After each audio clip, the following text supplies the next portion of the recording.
السلام علیکم ورحمۃ اللہ وبرکاتہ۔ نحمدہ ونصلی علی رسولہ الکریم، اما بعد فاعوذ باللہ من الشیطان الرجیم، بسم اللہ الرحمن الرحیم۔ رب اشرح لی صدری ویسر لی امری واحلل عقدۃ من لسانی یفقہوا قولی۔ اللہ کے پاک نام سے 27ویں پارے کا آغاز کرتے ہیں۔ آئیے پہلا رکوع دیکھتے ہیں۔ قال فما خطبکم ایھا المرسلون، ابراہیم نے کہا اے فرشتوں آپ کا کیا معاملہ ہے۔ ان آیات میں سیدنا ابراہیم علیہ السلام اور سیدنا لوط علیہ السلام کے قصص کی جھلک ہے۔ ابراہیم علیہ السلام کے پاس فرشتوں کی آمد کا وقت ہے۔ ابراہیم علیہ السلام گھبرائے ہوئے تھے، لیکن ان کے لیے بھنا ہوا بچھڑا لائے۔ مہمان نوازی کا تقاضا تھا، جانتے نہیں تھے کہ یہ فرشتے ہیں۔ جب بیٹے کی ولادت کی خبر ملی تو بشارت پا کر انہوں نے فرشتوں کی آمد کا مقصد پوچھا۔ قالوا انا ارسلنا الى قوم مجرمین، انہوں نے کہا بلا شبہ ہمیں گناہگار لوگوں کی طرف بھیجا گیا ہے، یعنی قوم لوط کی جانب، جو کہ اس بدکاری میں مبتلا تھی جسے لواطت کہتے ہیں۔ لنرسل علیہم حجارۃ من طین، تاکہ ہم ان پر مٹی کے پتھر پھینک سکیں۔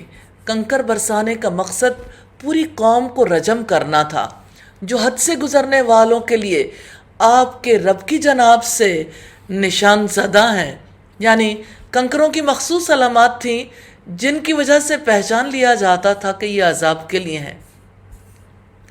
سو ہم نے اس میں جو ایمان والا تھا اسے نکال لیا، تو ہم نے اس میں مسلمانوں کے ایک گھر کے سوا کوئی نہ پایا، یعنی لوط علیہ السلام کے گھر میں ان کی 2 بیٹیاں اور کچھ ایمان والے تھے، ان کی بیوی ایمان والوں میں شامل نہیں تھی، اور ہم نے اس میں ان لوگوں کے لیے نشانی چھوڑ دی جو دردناک عذاب سے ڈرتے ہیں۔ آیت سے مراد عذاب کے آثار ہیں جو ہلاک ہونے والی بستیوں میں ایک عرصے تک باقی رہے۔ وہاں انتہائی بدبودار پانی بہتا ہے جسے بحر مردار، بحر میت کہتے ہیں۔ سیدنا عبداللہ بن عمر بیان کرتے ہیں اللہ کے رسول صلی اللہ علیہ وسلم نے مقام ہجر میں فرمایا ان عذاب یافتہ لوگوں کے علاقے میں داخل ہونا پڑے، صرف روتے ہوئے داخل ہونا، اگر رونا نہ آئے تو ان کے علاقے میں داخل نہ ہونا، کہیں تم پر بھی وہ عذاب نہ آ جائے جو ان پر نازل ہوا تھا۔ یہ بخاری کی 433 نمبر روایت ہے۔ اور موسیٰ میں بھی ایک نشانی ہے، جب ہم نے اسے واضح دلیل کے ساتھ فرعون کے پاس بھیجا، یعنی سیدنا موسیٰ علیہ السلام کے قصے میں بھی ایک علامت ہے۔ جن معجزات کے ساتھ موسیٰ علیہ السلام کو بھیجا گیا تھا وہ اللہ تعالیٰ کی قدرت کی واضح دلیلیں تھیں، تو اس نے اپنے اقتدار کی وجہ سے منہ پھیر لیا اور کہا جادوگر ہے یا دیوانہ ہے۔ اہل مکہ بھی تو رسول اللہ کے بارے میں یہی کہتے تھے۔ چنانچہ ہم نے اسے اور اس کے لشکروں کو آ پکڑا، پھر ہم نے انہیں سمندر میں پھینک دیا، اس حال میں کہ وہ قابل ملامت کام کرنے والا تھا۔ فرعون کے قصے میں ہمیں جہاں اس کی غرقابی کا تذکرہ ملتا ہے، وہاں مومنوں کی نجات کا معاملہ بھی ملتا ہے۔ اللہ تعالیٰ کی قدرت ہے، جسے چاہے ڈبو دے، جسے چاہے بچا لے۔ وَفِي عَادٍ إِذْ أَرْسَلْنَا عَلَيْهِمُ الرِّيحَ الْعَقِيمَ، اور عاد میں بھی ایک نشانی ہے جب ان پر ہم نے ایک بے برکت ہوا بھیجی، بانجھ ہوا جو درختوں کو بارآور کرنے والی نہیں تھی، نہ بارش لانے والی تھی، عذاب اور ہلاکت لانے والی تھی، کسی چیز کو وہ چھوڑتی نہ تھی، وہ جس پر سے بھی گزرتی اسے بوسیدہ ہڈی بنا کر چھوڑتی۔ سیدنا عبداللہ ابن عباس بیان کرتے ہیں کہ اللہ کے رسول صلی اللہ علیہ وسلم نے فرمایا میری مدد باد صبا کے ذریعے سے کی گئی، یعنی مشرقی ہوا سے۔ اور قوم عاد باد بور یعنی مغربی ہوا کے ذریعے سے ہلاک کی گئی تھی۔ بخاری کی 2087 نمبر روایت۔ عذاب کے طور پر بھیجی گئی ہوا کے بارے میں آپ جانتے ہیں، 7 راتیں اور 8 دن مسلسل چلتی رہی، جس چیز پر سے گزرتی رہی اسے چورا چورا کرتی رہی۔ وفی سمودا، اور سمود میں بھی ایک نشانی ہے، جب ان سے کہا گیا ایک وقت تک فائدہ اٹھا لو۔ اللہ تعالیٰ نے اونٹنی کو نشانی کے طور پر بھیجا تھا، لیکن جب انہوں نے اونٹنی کو قتل کر دیا تو اس پر کہا گیا کہ مزے لوٹ لو، اس کے بعد تو تم ہلاک کر دیے جاؤ گے۔ فَعَتَوْا عَنْ أَمْرِ رَبِّهِمْ، سو انہوں نے اپنے رب کے حکم سے سرکشی کی تو ایک زبردست کڑک نے انہیں جا پکڑا اور وہ دیکھ رہے تھے۔ ایک چیخ تھی جس سے دل سینوں کے اندر پھٹ گئے، ان کے کانوں سے، ان کی آنکھوں سے، ان کے نتنوں سے، ان کے جسم کے ہر حصے سے لہو بہنے لگا اور وہ اپنے گھروں میں اوندھے پڑے رہ گئے۔ فَمَسْتَطَاعُوا مِنْ قِيَامٍ وَمَا كَانُوا مُنْتَصِرِينَ، پھر نہ انہوں نے کسی طرح کھڑے ہونے کی طاقت پائی اور نہ ہی وہ بدلہ لینے والے تھے۔ یعنی عذاب سے دہشت کا یہ عالم تھا کہ جو بیٹھا تھا، جس حالت میں بیٹھا تھا ویسے ہی بیٹھا رہ گیا، اور جو کھڑا تھا وہ کھڑا ہی رہ گیا۔ عذاب کا مقابلہ کرنے کی ان میں کوئی ہمت نہ تھی اور نہ ہی وہ بدلہ لینے والے تھے۔ اس سے شعور دلایا گیا کہ اللہ تعالیٰ کے عذاب سے نہ بچ نکلنے کی کوئی صورت ہے، نہ کوئی بھاگ سکتا ہے، بدلہ لینا تو بہت دور کی بات ہے۔ اللہ تعالیٰ نے انسان کو اس کی بے بسی کا شعور دلایا ہے اور یہ سمجھایا کہ اللہ تعالیٰ سے بھاگنے کا کوئی فائدہ نہیں ہے۔ آج ہم جس آفت میں مبتلا ہیں، آج بھی تو اللہ تعالیٰ نے انسان کو اس کی بے بسی کا شعور دلایا ہے۔ کہاں بھاگ کر جا سکتے ہیں؟ جہاں بھی جائیں گے اپنے رب کو موجود پائیں گے۔ وَقَوْمَ نُوحٍ مِّن قَبْلِ، اور ان سے پہلے نوح کی قوم کو ہم نے ہلاک کیا، یقیناً وہ بھی نافرمان لوگ تھے۔ اللہ تعالیٰ کی فرما برداری کی بجائے انہوں نے سرکشی کا رویہ اختیار کیا، تو حضرت نوح نے دعا کی تھی کہ اے میرے رب، یقیناً میری قوم نے مجھے جھٹلا دیا، چنانچہ میرے اور ان کے درمیان فیصلہ کر دے، کھلا فیصلہ، اور مجھے اور جو میرے ساتھ ایمان لائے ہیں انہیں نجات دے۔ پھر ہم نے ان کو اور ان کے ساتھیوں کو ایک بھری ہوئی کشتی میں نجات دی اور باقی لوگوں کو غرق کر دیا۔ بلا شبہ اس میں ایک نشانی ہے اور ان میں سے اکثر لوگ ماننے والے نہیں ہیں۔ رکوع نمبر 2 ہے، اور ہم نے آسمان کو اپنی قدرت سے بنایا اور یقیناً ہم ہی بلا شبہ وسعت والے ہیں۔ وسعت والے آسمان وسیع رحمت کا پتہ دیتے ہیں اور رب کی قدرت کا پتہ دیتے ہیں، اور زمین کو ہم نے بچھایا، سو کیا ہی اچھا بچھانے والے ہیں، اور ہر چیز سے ہم نے جوڑا جوڑا پیدا کیا ہے تاکہ تم سبق حاصل کرو، یعنی غور و فکر کر کے اس نتیجے تک پہنچ جاؤ کہ عبادت کا مستحق، اطاعت اور فرما برداری کا مستحق وہ ہے جس نے ہر چیز کو جوڑا جوڑا بنایا، یعنی انہیں مذکر اور مؤنث بنایا، ایک دوسرے کے مخالف بنایا، جیسے آگ پانی کا، موت زندگی کا، کافر مومن کا، اور جنت جہنم کی مخالف ہے۔ فَفِرُّوا إِلَى اللَّهِ، تو اللہ تعالیٰ کی طرف دوڑو۔ دنیا میں لوگوں کی بھاگ دوڑ مال کی جانب، اولاد کی جانب، گھروں کی جانب، کاروبار کی جانب رہتی ہے۔ رب العزت نے فرمایا فَفِرُّوا إِلَى اللَّهِ، اللہ تعالیٰ کی طرف بھاگ دوڑ کرو۔ اس نے تمہیں قوتیں دی ہیں، صلاحیتیں دی ہیں، مال دیا ہے، سب کچھ عطا کیا، اب تمہاری دوڑ کسی اور طرف ہو جائے۔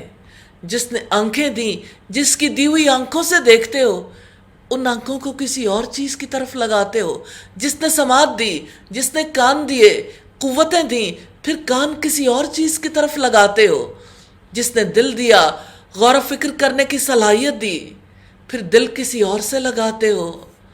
تو رب العزت نے فرمایا بلا شبہ میں تمہیں اس کی طرف سے کھلا ڈرانے والا ہوں۔ وَلَا تَجْعَلُوا مَعَ اللَّهِ إِلَٰهًا آخر، اور اللہ تعالیٰ کے سوا اور اللہ تعالیٰ کے ساتھ کوئی دوسرا معبود نہ بناؤ، یقیناً میں تمہارے لیے اس کی طرف سے کھلا ڈرانے والا ہوں۔ اسی طرح ان لوگوں کے پاس جو ان سے پہلے تھے کوئی رسول نہیں آیا مگر انہوں نے کہا یہ جادوگر ہے یا دیوانہ ہے۔ اللہ تعالیٰ نے اپنے رسول کی تکذیب پر تسلی دی ہے کہ پہلے بھی لوگ یہ معاملہ کرتے رہے ہیں اور رسولوں کے بارے میں بری باتیں کرتے رہے ہیں۔ ایسی باتیں کرنا مجرموں اور رسولوں کو جھٹلانے والوں کی عادت رہی ہے۔ اللہ تعالیٰ نے کوئی ایسا رسول مبعوث نہیں فرمایا جس پر اس کی قوم نے جادوگر اور مجنون ہونے کا بہتان نہ لگایا ہو۔ اتواصوا بہ بل ہم قوم طاغون، کیا انہوں نے اس بات کی ایک دوسرے کو وصیت کی ہے؟ بلکہ وہ سب سرکش لوگ ہیں۔ آپ ان سے منہ موڑیں کہ آپ ہرگز ملامت کیے ہوئے نہیں ہیں۔ آپ کا کام پہنچا دینا ہے، آپ کا کام جبراً کسی کو ہدایت کے راستے پر لانا نہیں ہے۔ آپ نے اللہ تعالیٰ کی طرف سے عہد کردہ ذمہ داری کو پورا کر دیا ہے، پیغام پہنچا دیا، ذمہ داری پوری ہو گئی، اب آپ پر کوئی ملامت نہیں۔ پھر فرمایا وَذَكِّرْ فَإِنَّ الذِّكْرَىٰ تَنفَعُ الْمُؤْمِنِينَ، معذرت خواہ، اور نصیحت کریں، یقیناً نصیحت ایمان والوں کو فائدہ دیتی ہے۔ ایمان والے اپنے یقین کی وجہ سے نصیحت سے فائدہ اٹھاتے ہیں۔ جس میں ایمان کی رمق ہے، نہ نصیحت قبول کرنے کی استطاعت ہے، اس کو تذکیر، اس کو نصیحت کہاں فائدہ دیتی ہے۔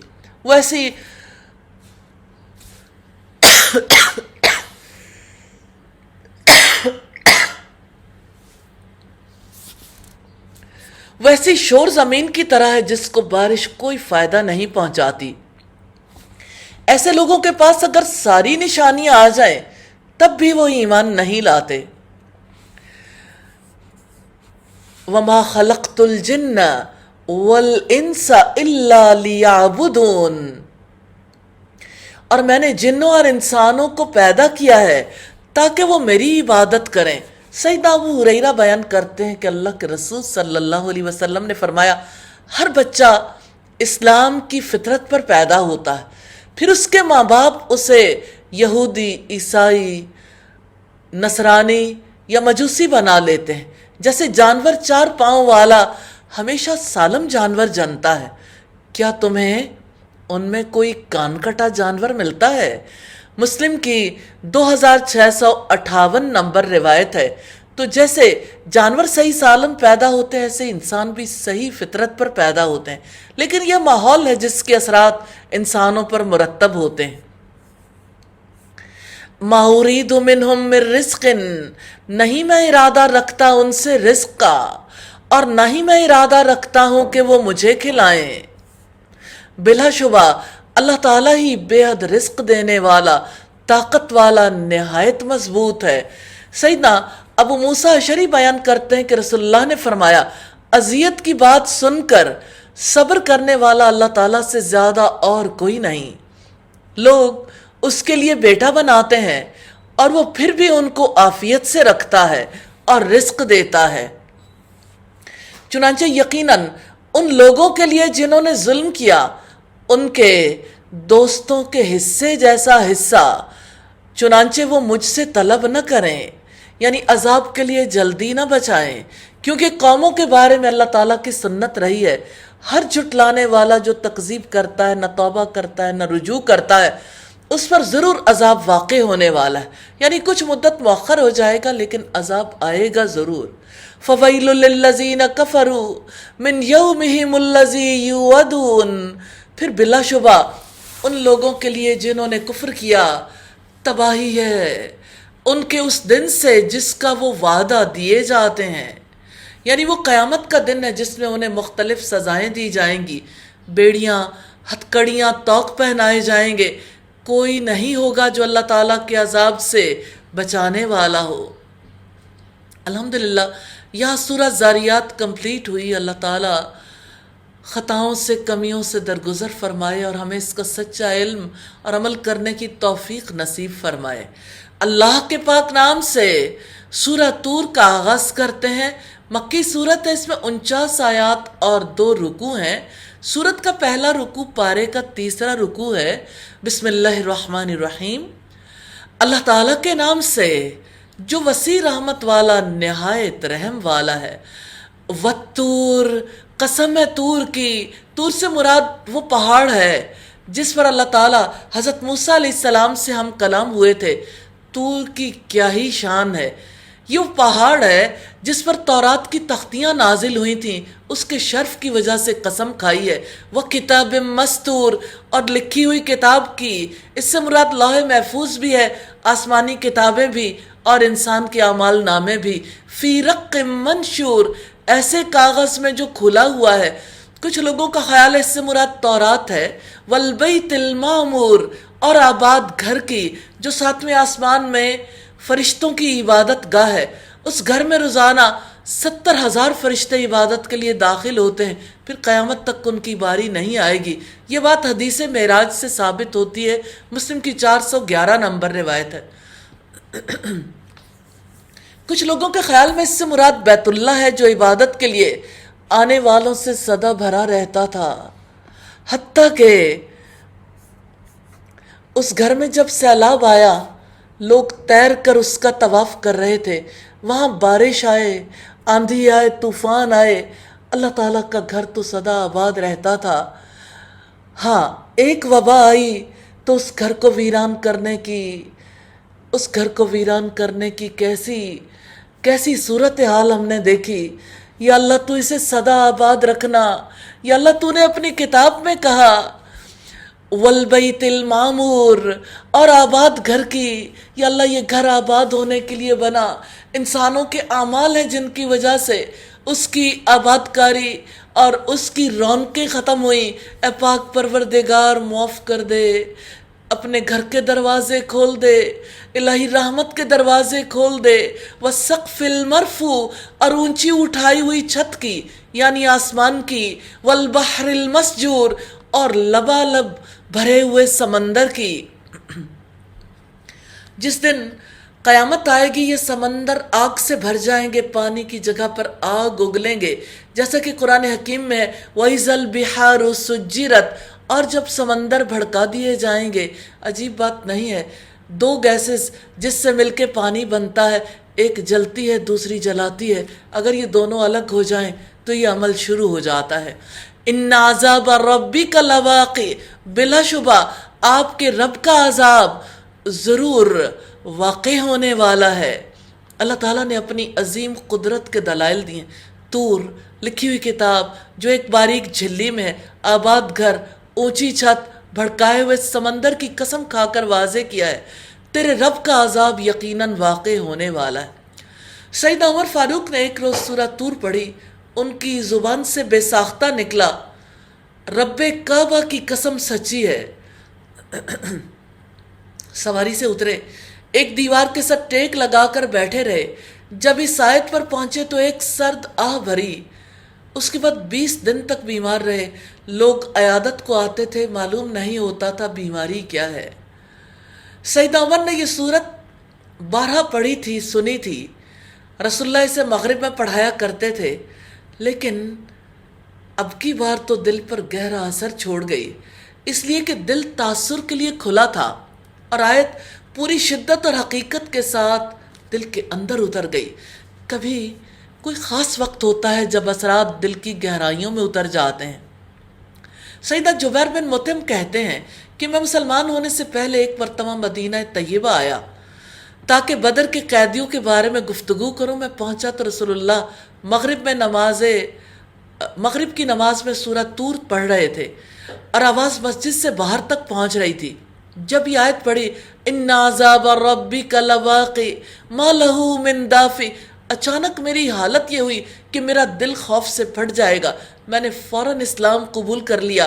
مجھے اس وقت یہ محسوس ہو رہا تھا کہ میں اس جگہ سے ہٹ نہیں سکوں گا اور عذاب آ جائے گا۔ ما لہ من دافع، اسے کوئی روکنے والا نہیں۔ اللہ کے عذاب کو ٹالنے کی کسی میں قدرت نہیں۔ یوم تمور السماء مورا، جس دن آسمان لرزے گا، سخت لرزنا، ٹوٹ پھوٹ کی وجہ سے آسمان ڈگمگا جائے گا۔ وَتَسِيرُ الْجِبَالُ سَيْرًا، اور پہاڑ چلیں گے، بہت چلنا، اپنی جگہ چھوڑ دیں گے، روئی کے گالوں کی طرح اڑتے پھریں گے، ریت کے ذروں کی طرح بکھر جائیں گے۔ فَوَيْلٌ يَوْمَئِذٍ لِّلْمُكَذِّبِينَ، چنانچہ اس دن جھٹلانے والوں کے لیے بڑی تباہی ہے، جو فضول بحث میں اچھل کود رہے ہیں۔ قیامت کو جھٹلانے والوں کی مصروفیات کا تذکرہ ہے، باتیں بنانے میں لگے ہوئے ہیں۔ ایک اینکر ساتھ میں کچھ افراد مل کے کیسے ڈسکس کرتے رہے کوڑوں کی سزا کو، کیسے ڈسکس کرتے رہے قرآن مجید میں واجب احکامات پر۔ کفر اور باطل میں مصروف لوگ مذاق اڑانے میں لگے ہوئے ہیں۔ یوم یدعون الی نار جہنم دعا، جس دن انہیں دھکیلا جائے گا جہنم کی آگ کی طرف، سخت دھکیلا جانا۔ قیامت کے دن مجرموں کو دھکے مار مار کر جہنم کی طرف لے جایا جائے گا۔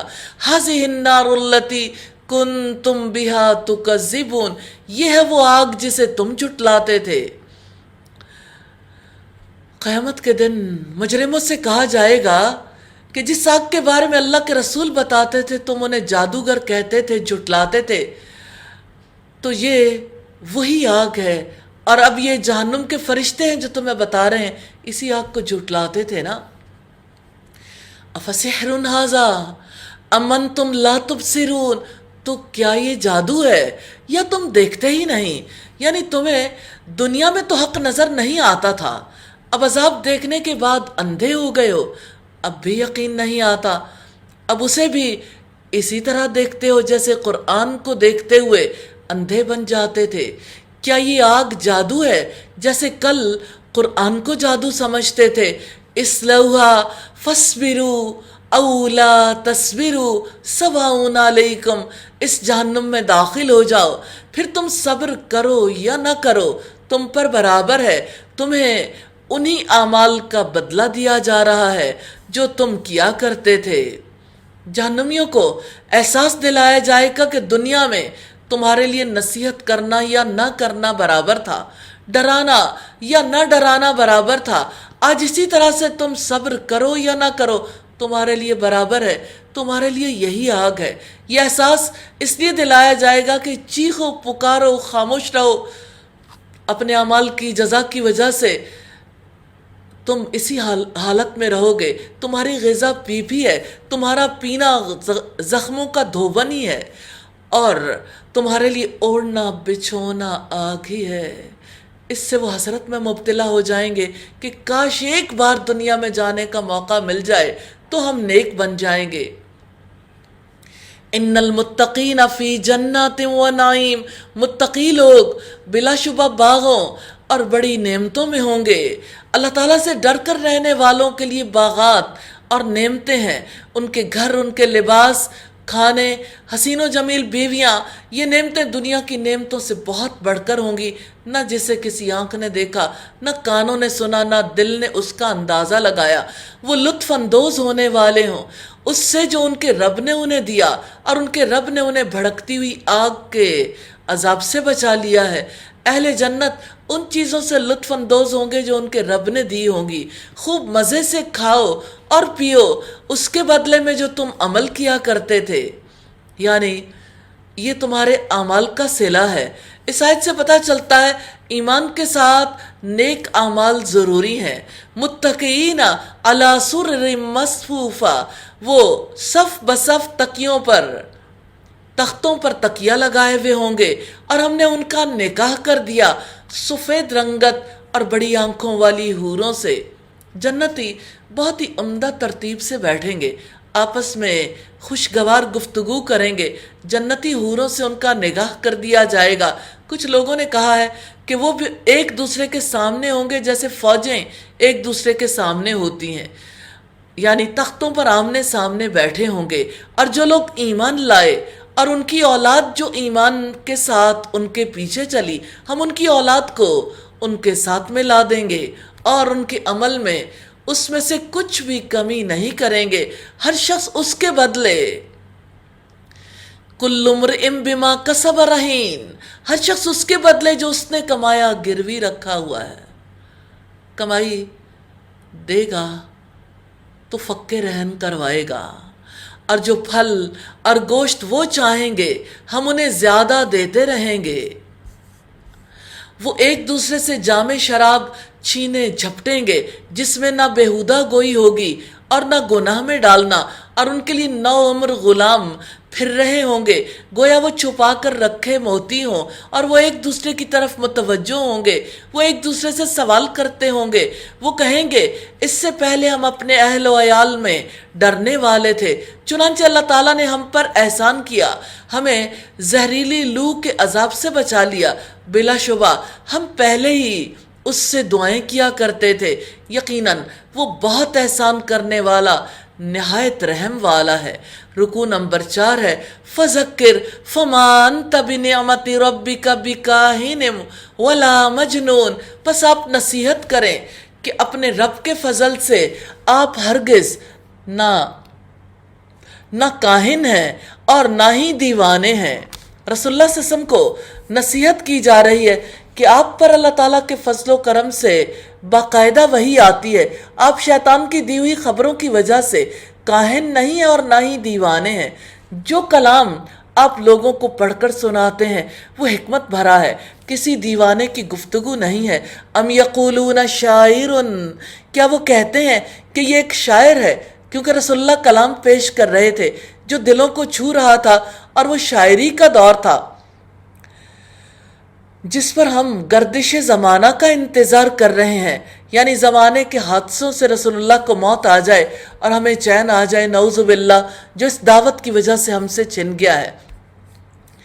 قُلْ تَرَبَّصُوا فَإِنِّي مَعَكُمْ مِنَ الْمُتَرَبِّصِينَ، آپ کہہ دیں کہ تم بھی انتظار کرو، بس بلا شبہ میں بھی تمہارے ساتھ ہی انتظار کرنے والوں میں سے ہوں۔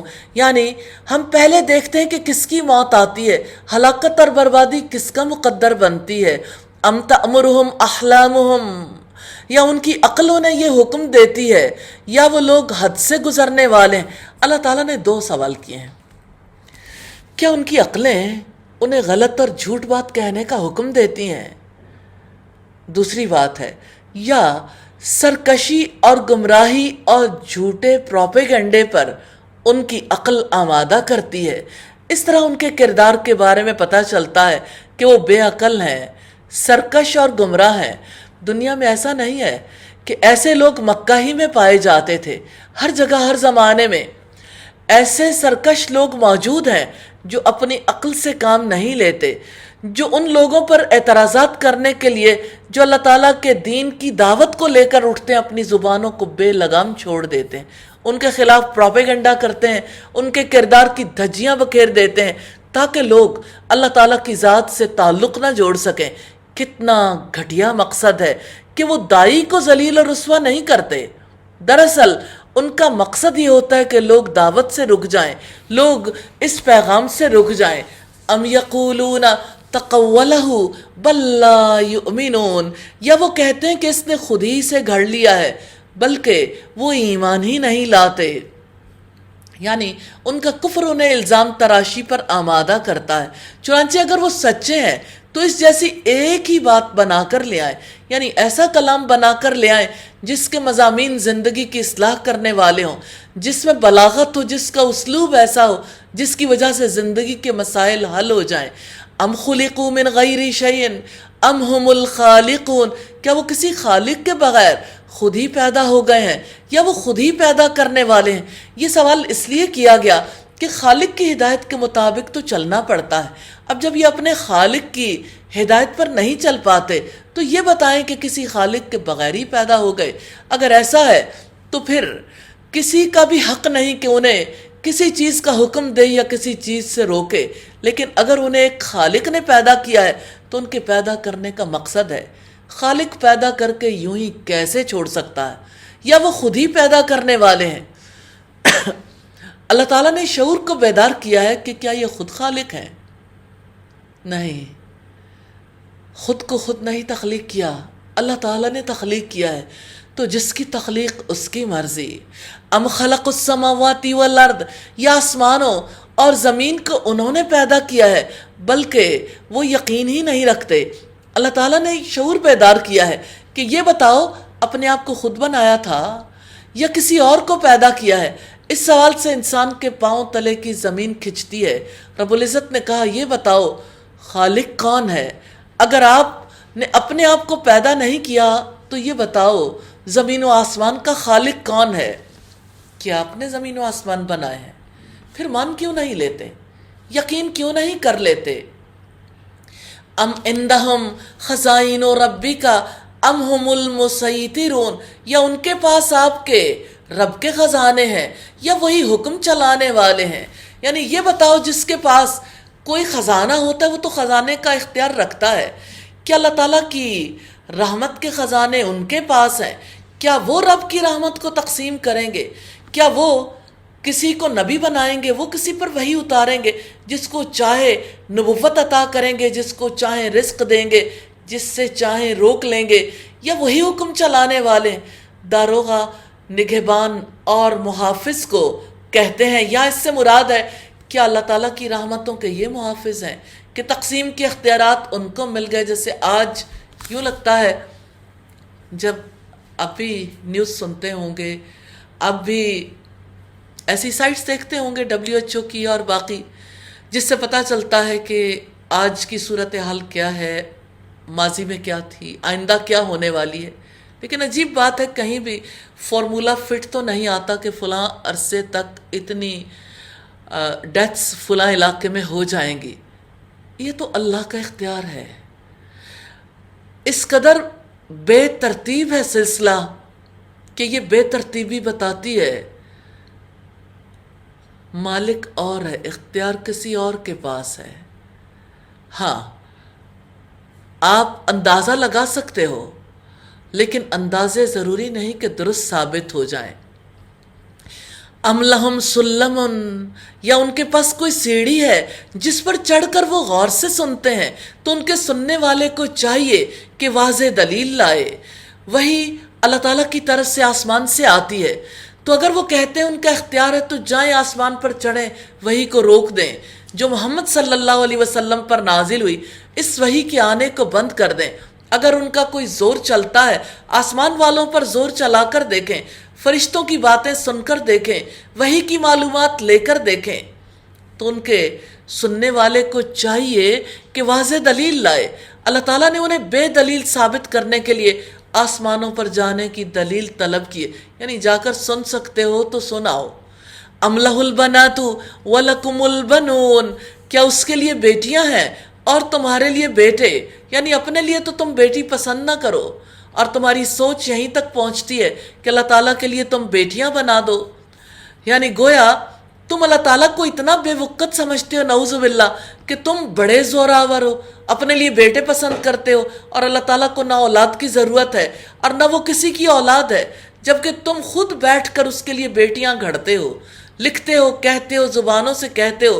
ذرا غور تو کرو تمہارا تصور کتنا گھٹیا ہے، تم اللہ تعالیٰ کو کتنا بے وقت سمجھتے ہو، کتنا بے قدر و قیمت سمجھتے ہو۔ ام تسألہم اجرا فہم من مغرم مثقلون، یا آپ ان سے کوئی اجرت مانگتے ہیں کہ وہ تاوان سے بوجھل کیے جانے والے ہیں؟ ایک اور سوال ہے، جب آپ انہیں اللہ تعالیٰ کا پیغام پہنچاتے ہو، وہی سناتے ہو، کیا آپ ان سے اجرت مانگتے ہو یا تاوان؟ کیا تاوان کے بوجھ سے وہ بوجھل ہیں؟ یعنی ان کے سر پر اتنی مٹی ہے کہ بوجھ تلے دب گئے ہیں، یا ان کے لیے بہت بڑا انتظام کرنا ہے، یا اس کی بڑی قیمت ادا کرنی ہے، یا آپ کو بہت سے خزانے دینے ہیں؟ اگر ایسی بات نہیں تو غور تو کرو، تکذیب، جھٹلانا کس کے لیے ہے؟ ام عندہم الغیب فہم یکتبون، یا ان کے پاس کوئی غیب ہے کہ وہ لکھتے ہوں؟ یعنی کیا وہ تقدیر کے فیصلے کرتے ہیں؟ وہ تو پیغمبر بھی نہیں کر سکتا۔ اب محمد صلی اللہ علیہ وسلم کے خلاف کچھ کر سکتے ہو تو کر دیکھو۔ ام یریدون کیدن، کیا وہ کسی چال کا ارادہ رکھتے ہیں؟ تو جن لوگوں نے کفر کیا وہی چال میں آنے والے ہیں۔ رسول اللہ کو ہلاک کرنا چاہتے تھے، اللہ تعالیٰ نے واضح فرمایا تمہاری چال تمہارے اپنے خلاف الٹے گی، کیونکہ طے یہ کیا تھا کہ ہر قبیلے کا ایک ایک شخص اٹھے گا، ایک ہی وقت میں حملہ کریں گے، نعوذ باللہ رسول اللہ کو ختم کر دیں گے۔ اللہ کے رسول کو رب العزت نے حکم دیا، گھر سے نکلو، مٹی کی مٹھی اٹھاؤ، یہ کہہ کر پھینک دو، شاہت الوجوہ، چہرے بگڑ جائیں۔ جب آپ نے ایک مٹھی مٹی کی بھر کر ان پر پھینکی تو جانتے ہیں نتیجہ کیا ہوا؟ انہیں دکھائی دینا بند ہو گیا، یعنی جیسے مٹی آنکھوں میں پڑتی ہے آندھی طوفان کے وقت تو کچھ دیر تک انسان اپنی آنکھوں کو ملتا رہتا ہے، پھر دھوتا ہے، پھر دیکھنے کے قابل ہوتا ہے، تو وہ آنکھیں ملتے رہ گئے اور رسول اللہ وہاں سے نکل گئے اور انہیں پتہ ہی نہ چلا۔ ام لہم الہ غیر اللہ، یا ان کے لیے اللہ تعالیٰ کے سوا کوئی معبود ہے؟ پاک ہے اللہ تعالیٰ اس سے جو وہ شرک کرتے ہیں۔ کون ہے جو انہیں اللہ کے ماں سوا اللہ تعالیٰ کے عذاب سے بچا سکتا ہو؟ اصل بات یہ کہ ان کی سوچ ہی ناپاک ہے اور اللہ تعالیٰ تمام شریکوں سے پاک ہے۔ وَإِن يَرَوْا كِسْفًا مِّنَ السَّمَاءِ سَاقِطًا يَقُولُوا سَحَابٌ مَّرْكُومٌ، اور اگر وہ آسمان سے ایک ٹکڑا گرتا بھی دیکھ لیں تو کہیں گے طے بطے بادل ہیں۔ اللہ تعالیٰ نے مثال سے واضح کیا، اگر اتنے معجزات آئیں کہ آسمان ٹکڑے ٹکڑے ہو کر گرنے لگ جائے تب بھی نہیں مانیں گے، کہیں گے امڑتا ہوا بادل ہے۔ جیسے قوم عاد کا عقیدہ خراب تھا، ایسے ہی ان کا حال ہے۔ قوم عاد نے بھی عذاب کو دیکھ کر کہا تھا بڑے گہرے بادل آئے ہیں، بہت بارش برسے گی۔ دنیا میں جتنے لوگ غیب پر یقین نہیں رکھتے نا، وہ سائنس پر یقین رکھتے ہیں۔ ہم کوئی سائنس کے مخالف نہیں ہیں، لیکن scientific method, scientific ideology naturally وہی سے بہت مختلف ہے، کیونکہ بنیادی فرق کیا ہے؟ ایک طرف مادے پہ بیلیو ہے، مادہ ہی اصل میں سب کچھ ہے، اور دوسری طرف غیر مادی دنیا پر بیلیو ہے، ان سین ورلڈ پر۔ سائنس بیلیو کرتی ہے 5 سینسز پر، کہ جو چیز آپ کے حواس کے دائرے میں آتی ہے وہ حق ہے، ریالٹی ہے، اور جو چیز حواس کے دائرے میں نہیں آتی وہ حق نہیں ہے۔ تو اللہ تعالیٰ کی ذات تو 5 سینسز کے اندر نہیں آتی۔ آخرت میں جو کچھ ہمارے لیے تیار کر کے رکھا گیا وہ بھی ان سین ورلڈ ہے۔ تو غیب پر ایمان دراصل سائنٹیفک نالج کے بالکل اپوزٹ چیز ہے۔ اللہ تعالیٰ ہم سب کو سمجھنے کی توفیق عطا فرمائے۔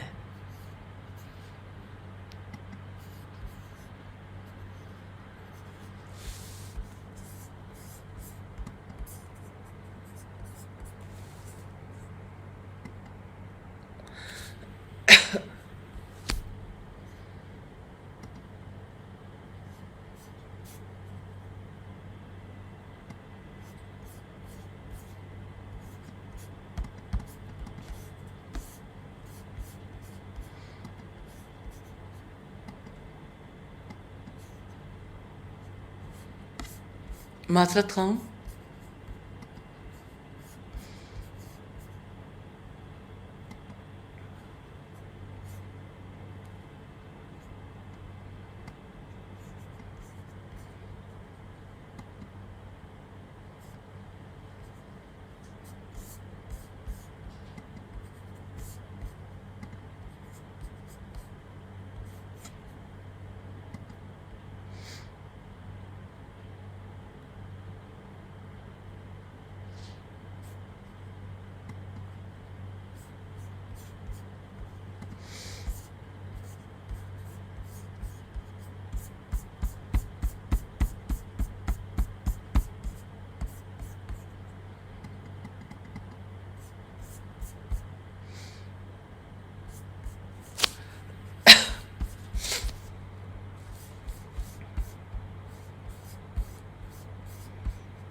پھر فرمایا فَذَرْهُمْ حَتَّى يُلَاقُوا يَوْمَهُمُ الَّذِي فِيهِ يُسَقُونَ، چنانچہ آپ انہیں چھوڑ دیں حتیٰ کہ اس دن کو جا ملیں جس میں وہ بے ہوش کیے جائیں گے۔ اللہ رب العزت نے فرمایا جن ہستیوں کو یہ پوچھتے ہیں گم رہے ہیں اپنے نشے میں، اس دن تک چھوڑ دو جس دن ان کے ہوش اڑ جائیں گے۔ یوم لا یغنی عنہم کیدہم شیئا ولا ہم ینصرون، جس دن ان کی اپنی تدبیر ہی ان کے کچھ کام نہیں آئے گی اور نہ ہی ان کی مدد کی جائے گی۔ اللہ تعالیٰ نے قیامت کے منظر میں حاضر کر کے دکھایا ہے کہ دیکھو آج نہ کوئی چال کام آ رہی ہے، نہ کوئی اور مدد کرنے والا ہے، آج بے یار و مددگار رہ گئے ہو نا۔ یوں اللہ تعالیٰ انہیں پلٹ آنے پر آمادہ کرتے ہیں، اور جن لوگوں نے ظلم کیا ہے بلا شبہ ان کے لیے اس آخرت کے علاوہ بھی ایک عذاب ہے، لیکن ان کی میجورٹی نہیں جانتی۔ اور اپنے رب کا حکم آنے تک آپ صبر کریں۔ رسول اللہ صلی اللہ علیہ وسلم کو رب کا فیصلہ آنے تک صبر کرنے کے لیے کہا گیا، اور آپ اپنے رب کا حکم آنے تک صبر کریں۔ فَإِنَّكَ بِأَعْيُنِنَا، بے شک آپ ہماری نگاہوں میں ہیں۔ اور اپنے رب کی حمد کے ساتھ آپ تسبیح کیا کریں جب آپ اٹھیں، یعنی جب مجلس کا اختتام کریں تو تسبیح کریں۔ سیدنا ابو برزہ اسلمی بیان کرتے ہیں کہ نبی صلی اللہ علیہ وسلم اپنے آخری ایام میں جب کسی مجلس سے اٹھتے تو یہ کلمات پڑھتے تھے، سبحانک اللہم وبحمدک اشہد ان لا الہ الا انت استغفرک واتوب الیک۔ وَمِنَ اللَّيْلِ فَسَبِّحْهُ وَإِدْبَارَ النُّجُومِ، اور رات کو بھی اس کی تسبیح کریں، اس سے مراد قیام اللیل ہے، اور ستاروں کے جانے کے بعد بھی، اس سے مراد فجر کے وقت کی 2 سنتیں ہیں۔ نبی صلی اللہ علیہ وسلم ان سنتوں کی بڑی حفاظت فرماتے تھے۔ الحمدللہ سورہ طور کمپلیٹ ہوئی۔ الہی خطائیں غلطیاں معاف کر دے، اور الہی ہمیں اس کا سچا علم اور سمجھ نصیب کر دے اور عمل کرنے کی توفیق عطا فرما دے۔ اللہ کے پاک نام سے سورہ نجم کا آغاز کرتے ہیں۔ سورہ النجم مکی سورت ہے، اس میں 62 آیات اور 3 رکوع ہیں۔ اس کا نام پہلی آیت سے ماخوذ ہے۔ مرکزی موضوع توحید ہے، وحی کی صداقت ہے، رسالت ہے، آخرت شرک کی کمزوری کو واضح کیا گیا۔ سیدنا عبداللہ ابن مسعود نے بیان کیا کہ سب سے پہلے نازل ہونے والی سجدہ والی سورت سورہ نجم ہے۔ بیان کیا کہ پھر رسول اللہ نے اس کی تلاوت کے بعد سجدہ کیا، اور جتنے لوگ آپ کے پیچھے تھے سبھی نے آپ کے ساتھ سجدہ کیا سوائے ایک شخص کے۔ میں نے دیکھا اس نے اپنی ہتھیلی میں مٹھی اٹھائی، یعنی ہتھیلی میں مٹی اٹھائی، اسی پر سجدہ کر لیا۔ بعد میں لڑائی میں ہم نے دیکھا کفر کی حالت میں قتل کیا ہوا پڑا ہے، وہ شخص امیہ ابن خلف تھا۔ بخاری کی 4863 نمبر روایت ہے۔ سورت کا پہلا رکوع پارے کا 5واں رکوع ہے۔ بسم اللہ الرحمن الرحیم، اللہ تعالیٰ کے نام سے جو وسیع رحمت والا نہایت رحم والا ہے۔ والنجم اذا ہوا، قسم ہے تارے کی جب وہ گرے۔ رسول اللہ جو وحی لے کر آئے اس کی صحت پر اللہ تعالیٰ نے تاروں کی قسم کھائی ہے، کیونکہ وحی الہی اور ستاروں کے مابین ایک عجیب قسم کی مناسبت ہے۔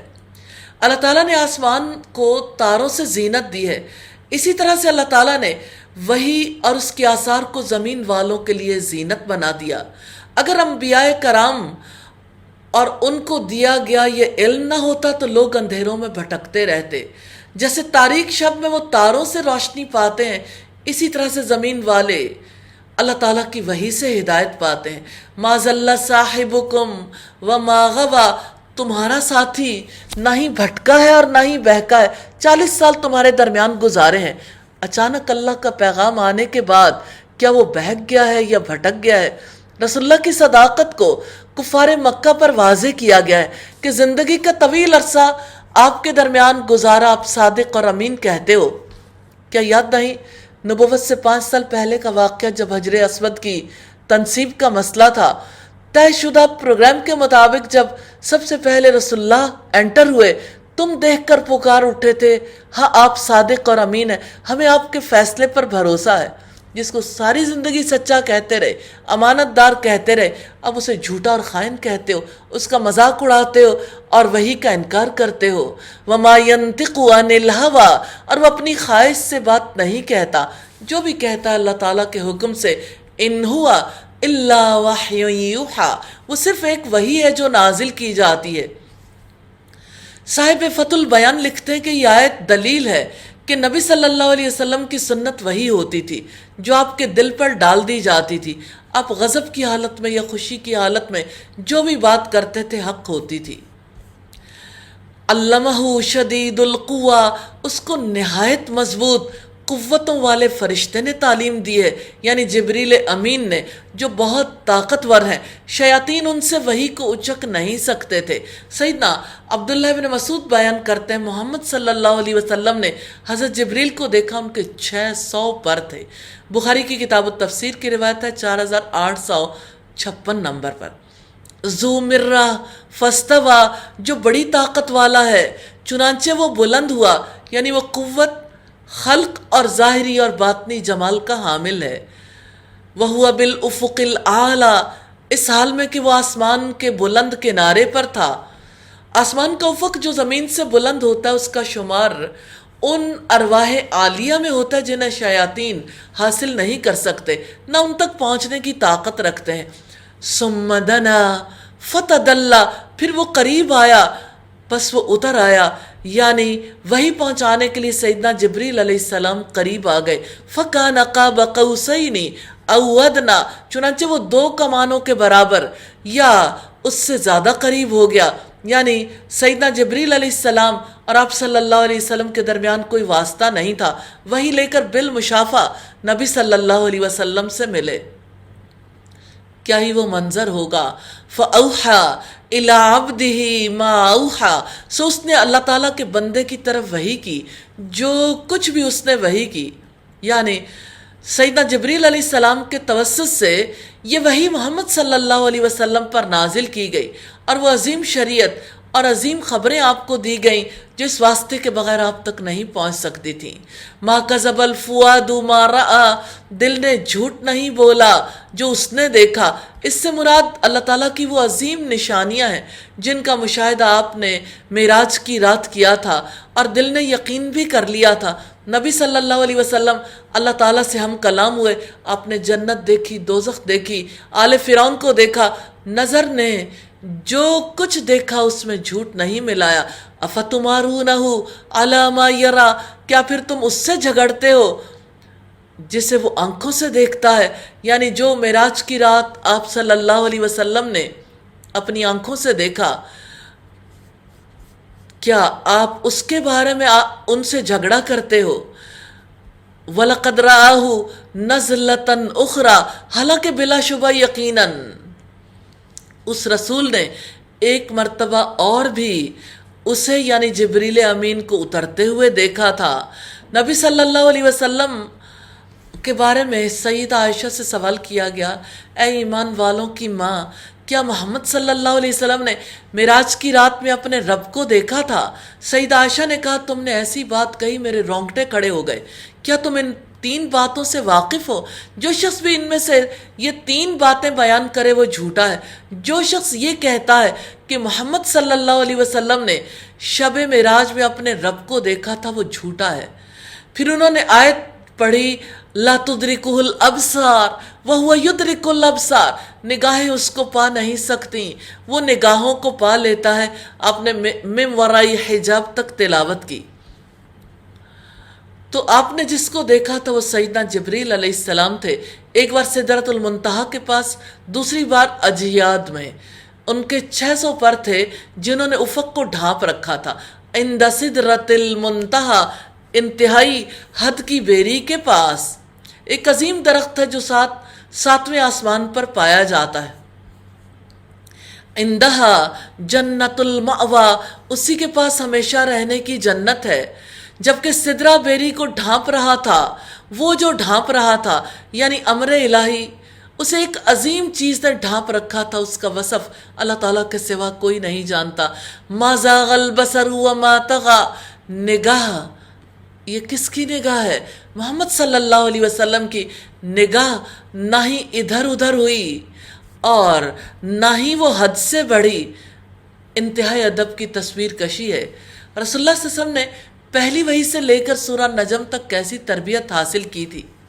پہلی وحی میں کتنی گھبراہٹ تھی، جب آپ نے کہا تھا ما انا بقارن، میں تو پڑھنے والا نہیں ہوں، جب آپ نے کہا تھا زملونی زملونی، مجھے کچھ اڑا دو، جب آپ اٹھ بیٹھے اور آپ نے کہا تھا لقد خشیت علی نفسی، مجھے میری جان کا ڈر ہے، پھر دوسری وحی میں جب آپ نے کہا دسرونی دسرونی، مجھے کچھ اڑا دو، کمبل اڑا دو، اور پھر آپ دیکھیے کہ وحی کے اس عرصے کے دوران کیسا ادب سیکھا ہے کہ نگاہ نہ ادھر ادھر ہوئی نہ حد سے بڑھی، ادب کے ساتھ نگاہیں جھکائے نبی صلی اللہ علیہ وسلم اللہ تعالیٰ کے سامنے حاضر تھے۔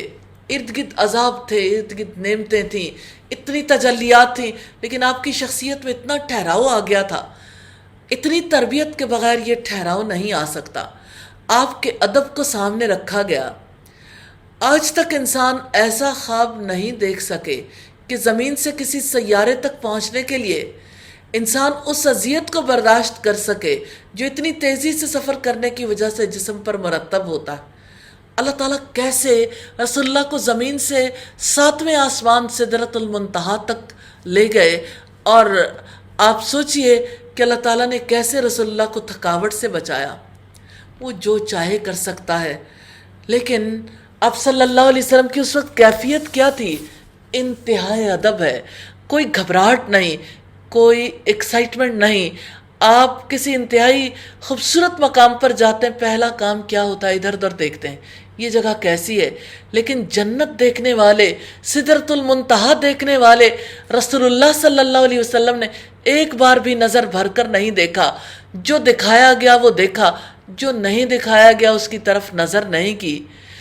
اللہم صلی علی محمد وبارک وسلم علیہ لقد رآ من آیات ربہ الکبریٰ، بلا شبہ یقیناً اس نے اپنے رب کی کچھ بہت بڑی نشانیاں دیکھی۔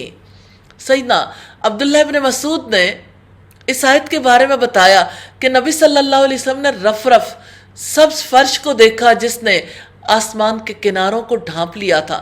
لوگوں کو اس مقام پر جو غلط فہمی ہے کہ آپ نے اپنے رب کو دیکھا، تو ایسی بات نہیں کہ اللہ کے رسول نے تبلیغ دین میں کوئی بات چھپائی ہو۔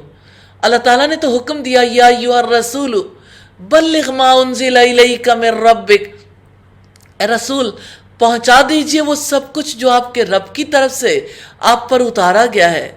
ہاں، آپ نے جو دیکھا وہ جبریل امین تھے۔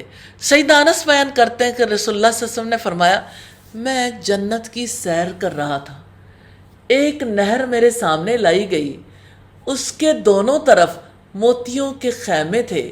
میں نے جبریل سے پوچھا یہ کیا ہے؟ انہوں نے کہا یہ کوثر ہے جو اللہ تعالیٰ نے آپ کو دی ہے۔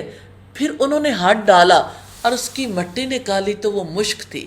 پھر میرے لیے سدرۃ المنتہا کو بلند کیا گیا اور میں نے اس پر ایک بڑا نور دیکھا۔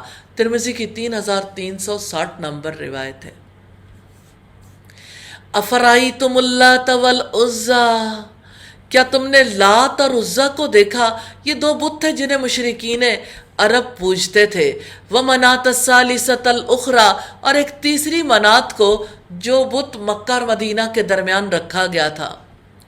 اور انصار کہتے تھے کہ یا رسول اللہ ہم منات کی تعظیم کے لیے صفا اور مروہ کے درمیان صحیح نہیں کیا کرتے۔ الکم الذکر ولہ الانثیٰ، کیا تمہارے لیے لڑکے ہوں اور اس کے لیے لڑکیاں؟ تلک اذن قسمۃ ضیزیٰ، تب تو یہ بڑی ناانصافی کی تقسیم ہے، ظالمانہ تقسیم ہے۔ بیٹے دے کر زور آور کرے اور خود بیٹیاں رکھ کر کمزور ہو جائے۔ ان ہی الا اسماء سمیتموہا، یہ بات کچھ نہیں سوائے چند ناموں کے جو تم نے اور تمہارے باپ دادا نے رکھ لی ہیں، ان کی اللہ تعالیٰ نے کوئی دلیل نازل نہیں کی،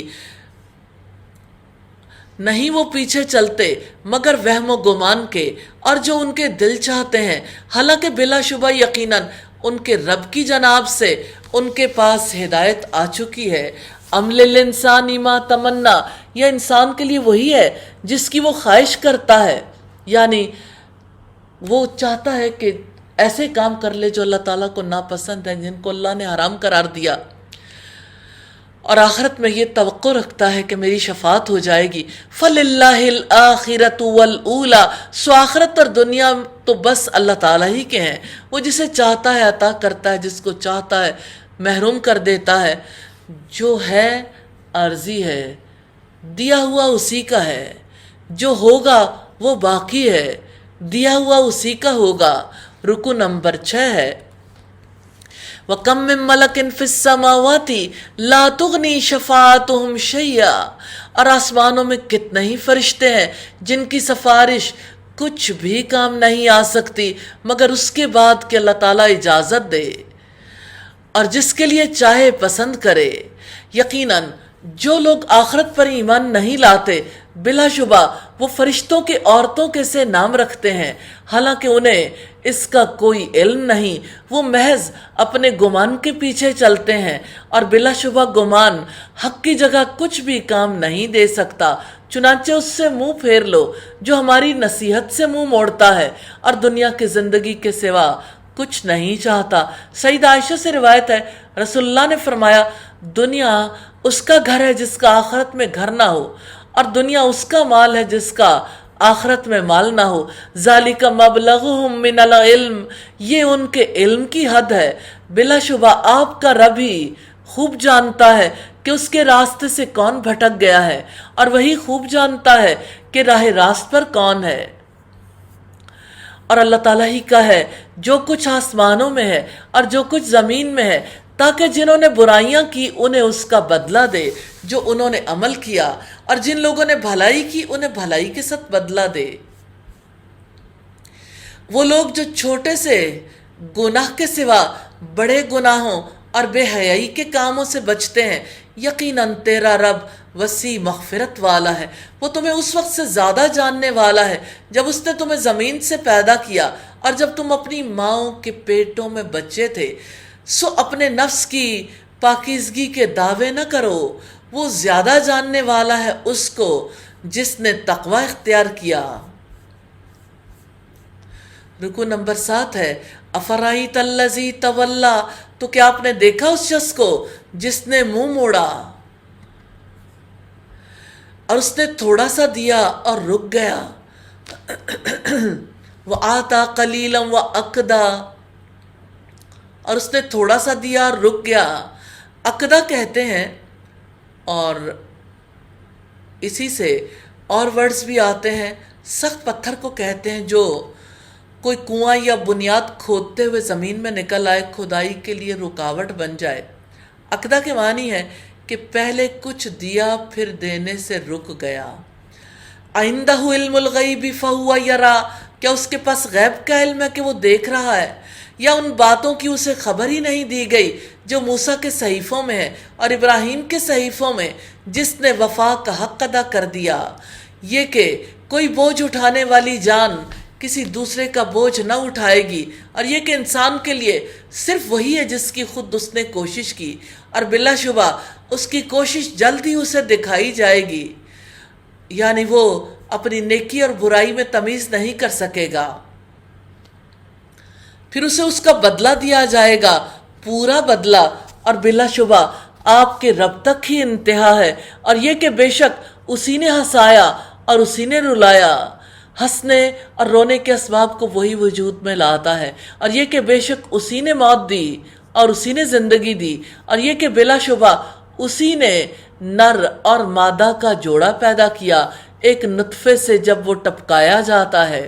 نطفے میں پورا انسان چھپا ہوتا ہے، اس کی ہڈیاں، گوشت، اعصاب، پٹھے، رگیں، بال، ناخن، ہر ایک چیز، اس کا اخلاق بھی، اس کا مزاج بھی نطفے میں چھپا ہوا ہوتا ہے۔ یقیناً اللہ تعالیٰ کی قدرت عظیم ہے، اور یہ کہ بلا شبہ اسی کے ذمہ ہی دوبارہ پیدا کرنا ہے، اور یہ کہ بے شک اس نے مالدار کیا، خزانہ بخشا، اور یہ کہ بے شک وہی شیرہ ستارے کا رب ہے۔ شیرہ برج، شیرہ جو ہے وہ ایک چمکدار ستارے کا نام ہے، زمانہ جاہلیت میں قبیلہ بنو خزا کے لوگ اس کی پرستش کرتے تھے۔ تو شیرہ قسمتیں نہیں بناتا، اللہ تعالیٰ بناتا ہے۔ ہمارے لوگ بھی تو ستارہ پرست ہیں۔ ہر فرد ستاروں کے حوالے سے فکر مند رہتا ہے کہ آپ نہیں جانتے کہ آپ کا سٹار کیا ہے۔ یہی ستارہ پرستی ہے۔ ستارے کیا کہتے ہیں؟ وَإِنَّهُ أَهْلَكَ عَادًا الْأُولَىٰ، اور یہ کہ بلا شبہ اس نے پہلی قوم عاد کو ہلاک کیا ہے۔ قوم عاد سے مراد ہود علیہ السلام کی قوم ہے۔ وَثَمُودَ فَمَا أَبْقَىٰ، اور سمود کو بھی چنانچہ کسی کو باقی نہ چھوڑا۔ اور ان سے پہلے قوم نوح کو بلا شبہ وہ بہت زیادہ ظالم اور بہت حد سے بڑھے ہوئے تھے، اور اس نے الٹ جانے والی بستی کو گرا دیا، وہ قوم لوط تھی، سو اس نے ڈھانپ دیا اسے جس سے ڈھانپا۔ پس اپنے رب کی نعمتوں میں سے کس میں آپ شک کرو گے؟ یعنی بعض نعمتیں ظاہری ہیں، بعض چھپی بھی ہیں، اور عافیت بھی اللہ تعالیٰ کی نعمت ہے جس سے انسان بے خبر رہتا ہے۔ کیا آپ اپنی آنکھ کے بارے میں جانتے ہیں کتنے فرشتے اس کی حفاظت کر رہے ہیں؟ ھذا نذیر من النذر الاولیٰ، یہ بھی پہلے ڈرانے والوں میں سے ایک ڈرانے والا ہے۔ نذیر سے مراد رسول اللہ اور قرآن حکیم ہے۔ ازفت الازفہ، قریب آنے والی قریب آ گئی ہے، یعنی قیامت۔ لیس لہا من دون اللہ کاشفہ، اللہ تعالیٰ کے سوا کوئی اس کو ظاہر کرنے والا نہیں، یعنی جب قیامت آ جائے گی اللہ تعالیٰ کے سوا کوئی ٹال نہیں سکے گا، نہ ہی اس کے بارے میں کسی کو علم ہے کہ وہ کب آئے گی۔ افمن ھذا الحدیث تعجبون، تو کیا تم اس بات پر تعجب کرتے ہو اور ہنستے ہو اور روتے نہیں ہو، اور تم غافل ہو۔ فاسجدوا للہ وعبدوا، تو اب اللہ تعالیٰ کو سجدہ کرو اور اسی کی عبادت کرو۔ الحمدللہ، یہ سورہ نجم کی آخری آیت ہے۔ سیدنا ابن عباس نے بیان کیا کہ نبی کریم نے سورہ نجم میں سجدہ کیا، آپ کے ساتھ مسلمانوں نے، مشرکوں اور جنات نے بھی سجدہ کیا۔ اس سے لوگوں کو غلط فہمی ہو گئی کہ اہل عرب مسلمان ہو گئے۔ الحمدللہ سورہ نجم کمپلیٹ ہوئی۔ اللہ تعالیٰ قبول کریں اور ہمیں مزید مواقع دیں کہ ہم اس کو اچھے طریقے سے پڑھ سکیں۔ اللہ کے پاک نام سے سورہ قمر کا آغاز کرتے ہیں۔ اس سورت میں چاند کے پھٹ جانے کا تذکرہ ہے۔ چاند کو قمر کہتے ہیں، یہ نبی صلی اللہ علیہ وسلم کا معجزہ۔ سورہ قمر کی بڑی فضیلت ہے۔ نبی صلی اللہ علیہ وسلم عید الفطر اور عید الاضحیٰ میں سورہ قاف اور سورہ القمر کی بھی تلاوت کرتے تھے۔ بڑی مجلسوں میں ترغیب و ترہیب کا سلسلہ جہاں ہوتا تھا اور لوٹ جانے کی بات ہو، آپ صلی اللہ علیہ وسلم سب سے پہلے اسے رکھتے تاکہ لوگوں کے اندر یقین اترے۔ اس میں وعدے ہیں، وعیدیں ہیں، توحید اور نبوتوں کا اثبات ہے، دیگر بھی کئی مقاصد ہیں۔ سورہ قمر مکی سورت ہے، اس میں 55 آیات اور 3 رکوع ہیں۔ سورت کا پہلا رکوع پارے کا 8واں رکوع ہے۔ بسم اللہ الرحمن الرحیم، اللہ تعالیٰ کے نام سے جو وسیع رحمت والا نہایت رحم والا ہے۔ اقتربت الساعۃ وانشق القمر، بہت قریب آ گئی قیامت اور چاند پھٹ گیا۔ سیدنا سہل بن سعد بیان کرتے ہیں رسول اللہ نے اپنی انگشت شہادت اور درمیان کی انگلی سے اشارہ کر کے فرمایا، میں اور قیامت اس طرح مبعوث کیے گئے، اور چاند پھٹ گیا۔ اس وقت بھی سیدنا عبداللہ کہتے ہیں کہ ہم نبی صلی اللہ علیہ وسلم کے ہمراہ تھے، چاند کے 2 ٹکڑے ہوئے۔ رسول اللہ نے فرمایا، لوگوں گواہ رہنا۔ یہ بخاری کی 4865 نمبر روایت ہے۔ اور اگر وہ کوئی نشانی دیکھتے ہیں تو منہ موڑ جاتے ہیں اور کہتے ہیں یہ تو ایک جادو ہے جو گزر جانے والا ہے، اور انہوں نے جھٹلایا اور وہ اپنی خواہشات کے پیچھے چلے، اور ہر کام انجام کو پہنچنے والا ہے۔ اور بلا شبہ یقیناً ان کے پاس کئی خبریں آئی ہیں جن میں نصیحت ہے، حکمت بالغۃ فما تغنی النذر، کامل دانائی کی بات ہے، پھر بھی تنبیہات انہیں فائدہ نہیں دیتی۔ فَتَوَلَّ عَنْهُمْ، چنانچہ آپ ان سے منہ پھیر لیں۔ جس دن پکارنے والا ایک سخت ناگوار چیز کی طرف پکارے گا، ان کی نگاہیں جھکی بھی ہوں گی، وہ اپنی قبروں سے ایسے نکلیں گے گویا وہ منتشر ٹڈیاں ہوں۔ معذرت خواہوں۔ گردن اٹھا کر پکارنے والے کی طرف دوڑنے والے ہوں گے۔ کافر کہیں گے ھذا یوم عاصر، یہ تو بڑا ہی مشکل دن ہے۔ کذبت قبلہم قوم نوح، ان سے پہلے نوح کی قوم نے جھٹلایا تھا، تو انہوں نے ہمارے بندے کو جھٹلایا اور کہا دیوانہ ہے، اور اسے جھڑکا گیا۔ فدعا ربہ انی مغلوب فانتصر، تو اس نے اپنے رب کو پکارا میں بے بس ہوں سو بدلہ لے لے۔ مغلوب ہونے سے مراد یہ نہیں ہے کہ لوگ نوح علیہ السلام کو ذاتی طور پر اللہ تعالیٰ کی اطاعت سے روکنے میں کامیاب ہو گئے تھے، کیونکہ عموماً لوگ نافرمانی کرتے ہوئے دلیل دیتے ہیں ہم پر لوگ غالب آ گئے۔ مغلوب ہونے سے مراد ہے کہ لوگ حق کی دعوت کو قبول نہیں کرتے، سرکشی کرتے ہیں، اور میں انہیں حق کی طرف لانے کے لیے دعوت دیتا ہوں۔ فَفَتَحْنَا أَبْوَابَ السَّمَاءِ بِمَاءٍ مُنْهَمِرٍ، چنانچہ ہم نے آسمان کے دروازے ایسے پانی سے کھول دیے جو زور سے برسنے والا تھا۔ اللہ تعالیٰ نے سیدنا نوح علیہ السلام کی دعا قبول کی اور ان کی قوم سے بدلہ لیا، اور ہم نے زمین کو چشموں سے پھاڑ دیا۔ آسمان سے اتنا پانی برسا، جگہ جگہ زمین سے چشمے پھوٹ نکلے، تنور سے بھی چشمہ پھوٹا تھا۔ تو اس کام پر جو طے ہو چکا تھا سارا پانی مل گیا، اور نوح کو ہم نے کیلوں اور تختوں والی پر یعنی کشتی پر سوار کر دیا، وہ ہماری آنکھوں کے سامنے چلتی رہی۔ یہ تھا بدلہ اس شخص کے لیے جس کا انکار کیا گیا تھا، اور بلا شبہ یقیناً اس کو ہم نے ایک نشانی بنا کر چھوڑ دیا ہے۔ تو کیا ہے کوئی نصیحت قبول کرنے والا؟ پھر کیسا تھا میرا عذاب اور میرا ڈرانا؟ دیکھو تو صحیح، کیسی دنیا سے محبت تھی، کیسی تمنائیں تھی، سب غرق ہو گئیں۔ ایسا نہ ہو کہ آپ بھی خواہشات میں غرق ہو جائیں۔ وَلَقَدْ يَسَّرْنَا الْقُرْآنَ لِلذِّكْرِ فَهَلْ مِن مُدَّكِرٍ، اور بلا شبہ یقیناً ہم نے قرآن کو نصیحت کے لیے آسان کر دیا ہے، تو کیا ہے کوئی نصیحت قبول کرنے والا؟ امام شوکانی کہتے ہیں اس آیت کریمہ میں مسلمانوں کو قرآن پڑھنے، اس کی تلاوت کرنے اور اس کو سیکھنے میں جلدی کرنے کی رغبت دلائی گئی ہے۔ کیا آپ قرآن مجید پڑھنے کے لیے تیار ہیں؟ اس کے الفاظ کو سیکھنے کے لیے، اس کی تفسیر کو سیکھنے کے لیے، عمل کرنا سیکھنے کے لیے، اس کا پیغام پہنچانا سیکھنے کے لیے۔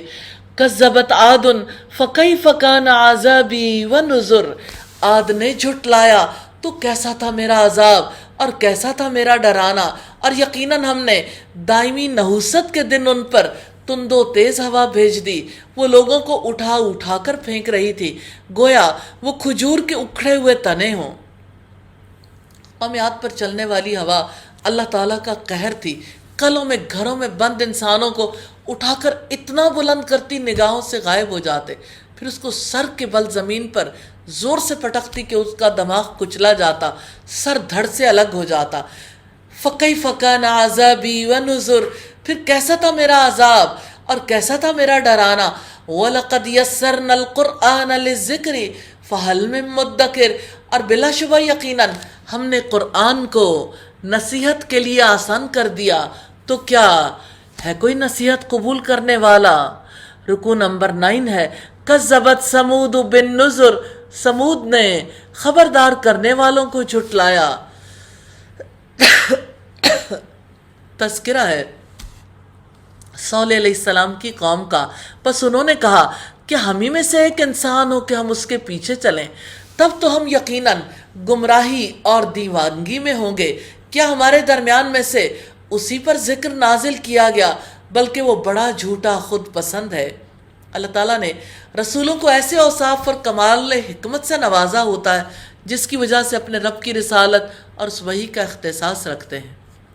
رسول نہ ہوتے تو لوگوں کے لیے اللہ تعالیٰ کے احکامات پر عمل پیرا ہونا ممکن نہ ہوتا۔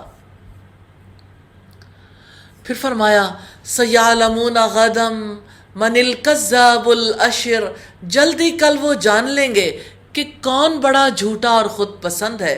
یقیناً ہم ایک اونٹنی ان کی آزمائش کے لیے بھیجنے والے ہیں، چنانچہ آپ انتظار کریں اور اچھی طرح صبر کریں، اور انہیں بتا دیں کہ پانی ان کے اور اونٹنی کے درمیان تقسیم ہوگا، ہر ایک کے پانی پینے کی باری حاضر کی گئی ہے، یعنی اس روز وہی پانی پینے آئے گا جس کی باری ہوگی۔ انہوں نے اپنے ساتھی کو پکارا، سو اس نے اسے پکڑا اور اس نے اونٹنی کو کاٹ ڈالا۔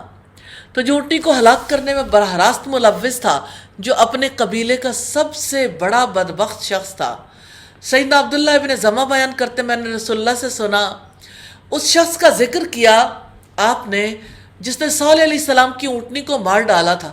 آپ نے فرمایا اس قوم کے ایک عزت دار زور آور صاحب قوت شخص نے اسے مارنے کا ذمہ لیا تھا، جیسا کہ ہمارے زمانے میں ابو زمہ ہے. یہ رسول اللہ نے فرمایا. بخاری کی 3345 نمبر روایت ہے.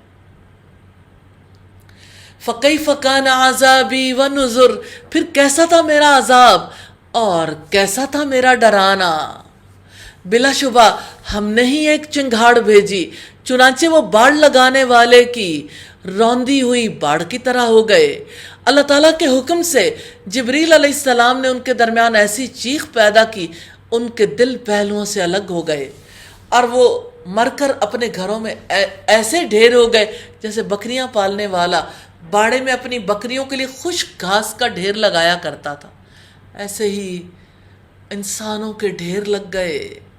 وَلَقَدْ يَسَّرْنَا الْقُرْآنَ لِلذِّكْرِ فَهَلْ مِن مُدَّكِرٍ، اور بلا شبہ یقیناً ہم نے اس قرآن کو نصیحت کے لیے آسان کر دیا، تو کیا ہے کوئی نصیحت قبول کرنے والا.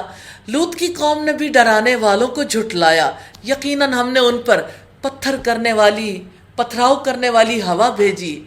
آل لوط کے سوا ہم نے ان کو سحری کے وقت بچا لیا. نعمتم من عندنا، اپنی جانب سے فضل کر کے بچایا ہے. ہم ایسے ہی ہر اس شخص کو جزا دیتے ہیں جو شکر کرے. وَلَقَدْ أَنذَرَهُمْ بَطْشَتَنَا فَتَمَارَوْا بِالنُّذُرِ، اور بلا شبہ یقیناً لوط نے انہیں ہماری پکڑ سے ڈرایا تو انہوں نے ڈراوے میں شک کیا، اور بلا شبہ یقیناً انہوں نے لوط کو اس کے مہمانوں سے بہکانے کی کوشش کی تو ہم نے ان کی آنکھیں مٹا دیں. سو چکھو میرا عذاب اور میرا ڈرانا. بلا شبہ یقیناً صبح سویرے ہی ایک نہ ٹلنے والے عذاب نے ان پر حملہ کر دیا. سب چکھو میرا عذاب اور میرا ڈراوا. وَلَقَدْ يَسَّرْنَا الْقُرْآنَ لِلذِّكْرِ فَهَلْ مِن مُدَّكِرٍ، اور بلا شبہ یقیناً ہم نے اس قرآن کو نصیحت کے لیے آسان کر دیا، تو کیا ہے کوئی نصیحت قبول کرنے والا. رکوع نمبر 10 ہے. اور آل فرعون کے پاس ڈرانے والے آئے تھے، انہوں نے ہماری سب نشانیوں کو جھٹلایا، ہم نے انہیں پکڑ لیا. سب پر غالب بے حد قدرت والے کی طرح پکڑنا. جلد ہی اس جماعت کو شکست دی جائے گی اور وہ پیٹھ پھیر کر بھاگ کھڑے ہوں گے.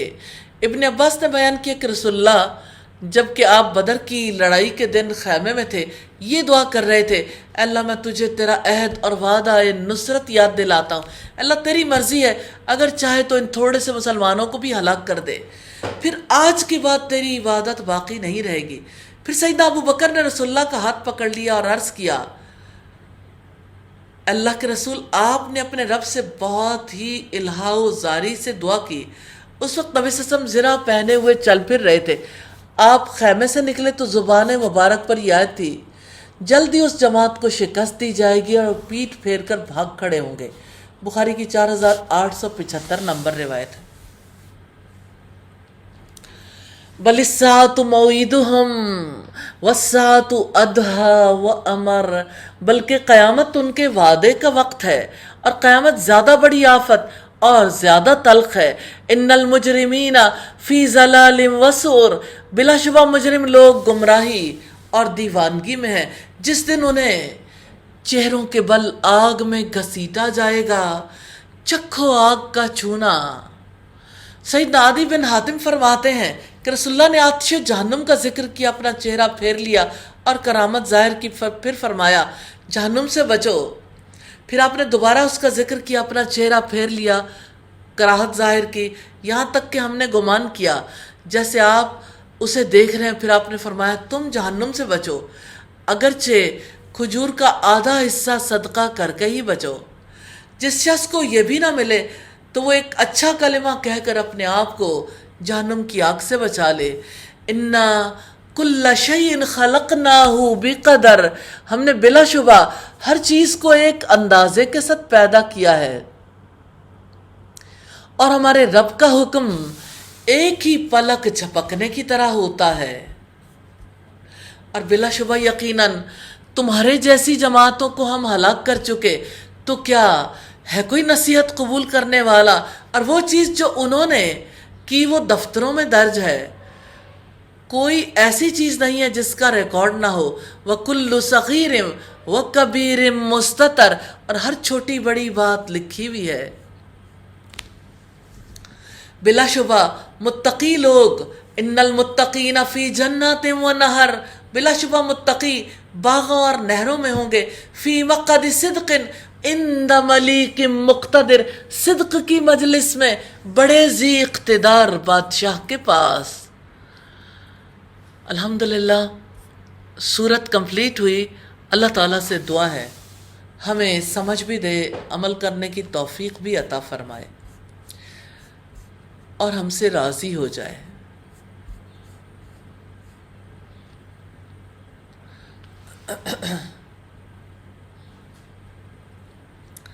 اللہ کے پاک نام سے سورہ الرحمن کا آغاز کرتے ہیں۔ اس سورت کا نام پہلی آیت الرحمن سے ماخوذ ہے۔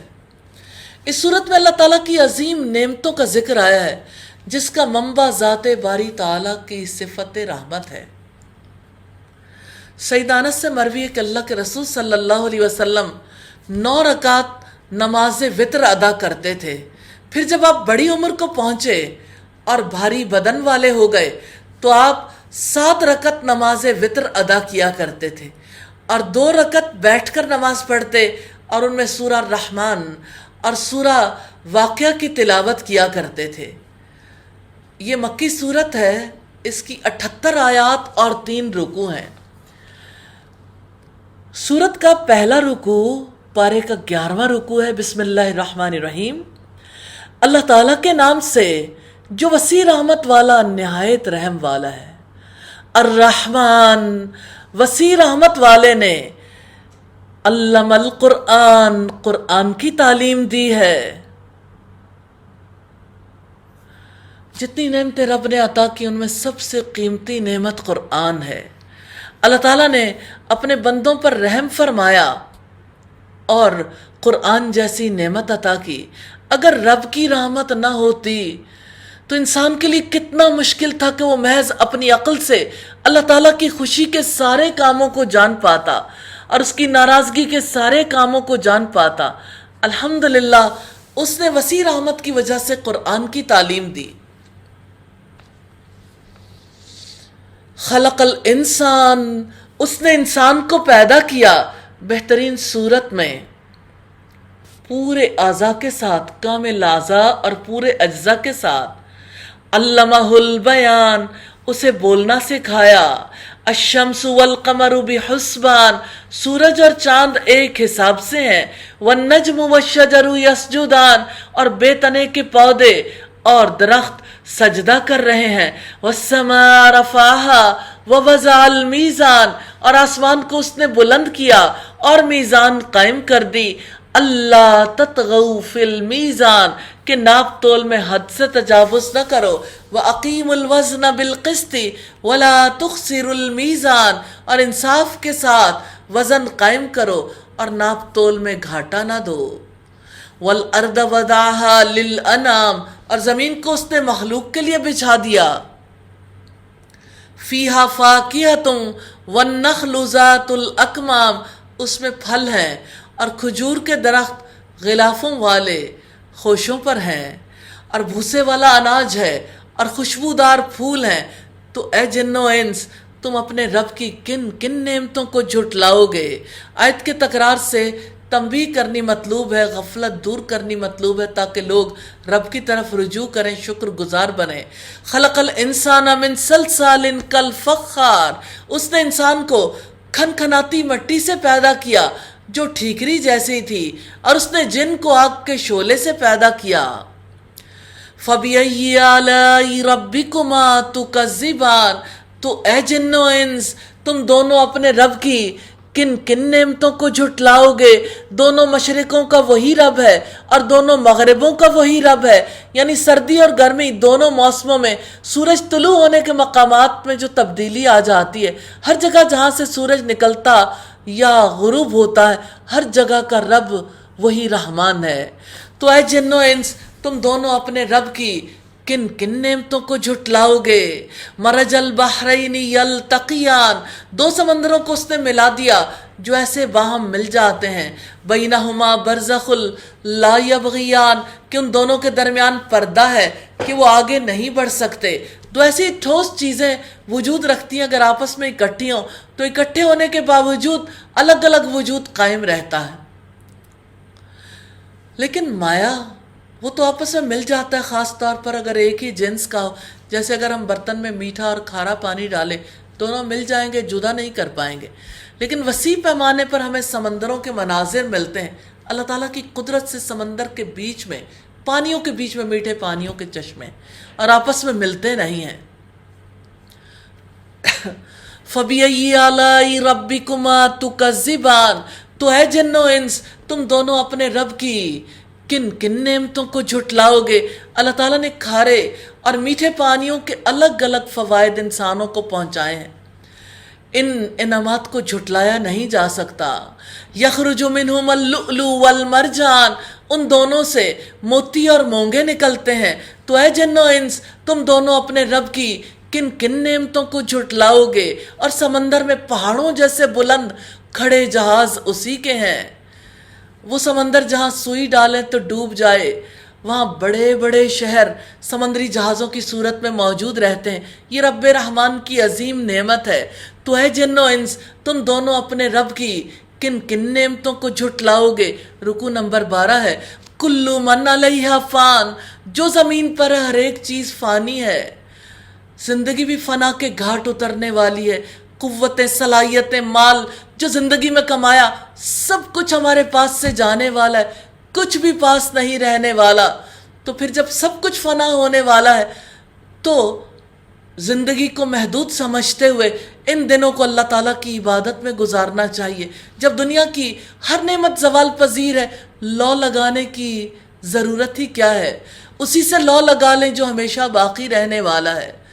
جب ہر چیز فانی ہے تو جو مصیبت آئے اس پر صبر کرنا چاہیے، کیونکہ اس دنیا میں نہ ہمیشہ کے لیے خوشی ملتی ہے، نہ ہمیشہ کے لیے غم ملتا ہے۔ ہر چیز فنا کے گھاٹ اترنے والی ہے، اور انشاءاللہ یہ وبا بھی فنا کے گھاٹ اترنے والی ہے۔ وَيَبْقَى وَجْهُ رَبِّكَ ذُو الْجَلَالِ وَالْإِكْرَامِ، اور آپ کے رب ہی کا چہرہ باقی رہ جائے گا جو بڑی شان والا اور عزت والا ہے۔ کتنے چہرے ہیں جن کی خوشی کے لیے ہم زندگی میں سب کچھ کرتے ہیں، وہ سارے چہرے مٹ جانے والے ہیں۔ کتنے چہرے اس جہان سے مٹ گئے، چلے گئے، ہمارے پیاروں کے چہرے، ایک اللہ کے چہرے کے سوا ہر چہرہ مٹ جانے والا ہے۔ ابن عباس کہتے ہیں کہ نبی صلی اللہ علیہ وسلم کہا کرتے تھے، اعوذ بعزتک الذی لا الہ الا انت الذی لا یموت والجن والانس یموتون، تیری عزت کی پناہ مانگتا ہوں کہ کوئی معبود تیرے سوا نہیں، تیری ایسی عزت ہے جسے موت نہیں، اور جن اور انسان سب موت کے گھاٹ اتر جائیں گے۔ تو اے جن و انس تم دونوں اپنے رب کی کن کن نعمتوں کو جھٹلاؤ گے؟ آسمانوں میں اور زمین میں جو بھی ہے سب اسی سے مانگ رہا ہے۔ وہ روزانہ ایک نئی شان میں ہے، کوئی زندگی مانگ رہا ہے، کوئی صحت مانگ رہا ہے، کوئی اولاد مانگ رہا ہے۔ ہر ایک کے پاس اس سے مانگنے کے لیے بہت کچھ ہے، سب محتاج ہیں، اور وہ کسی کا محتاج نہیں، اس کے خزانوں میں کبھی کمی نہیں آتی۔ تو اے جن و انس تم دونوں اپنے رب کی کن کن نعمتوں کو جھٹلاؤ گے؟ اے دو بھاری گروہو، ہم جلدی تمہارے لیے فارغ ہوئے چاہتے ہیں۔ تو اے جن و انس تم دونوں اپنے رب کی کن کن نعمتوں کو جھٹلاؤ گے؟ یا معاشر الجن والانس ان استطعتم ان تنفذوا من اقطار السماوات والارض فانفذوا لا تنفذون الا بسلطان۔ اے گروہ جن و انس، اگر تم آسمانوں اور زمین کے کناروں سے نکل سکتے ہو نکل جاؤ، کسی غلبے کے سوا تم نہیں نکلو گے۔ کون سا جہان ہے جہاں جا کر اللہ تعالیٰ کی نافرمانی کر سکتے ہیں؟ یہ جہان تو اللہ تعالیٰ کی تخلیق ہے، جو بھی بنایا اسی نے بنایا، یہ وجود اسی نے بنایا، یہ صلاحیتیں اسی نے دیں، یہ مال اسی نے دیا، سب اس کی عطا ہے۔ بھاگ کر کہاں جائیں گے؟ اس سے بھاگ کر کون سا جہان ہے جو ہمیں پناہ دے گا؟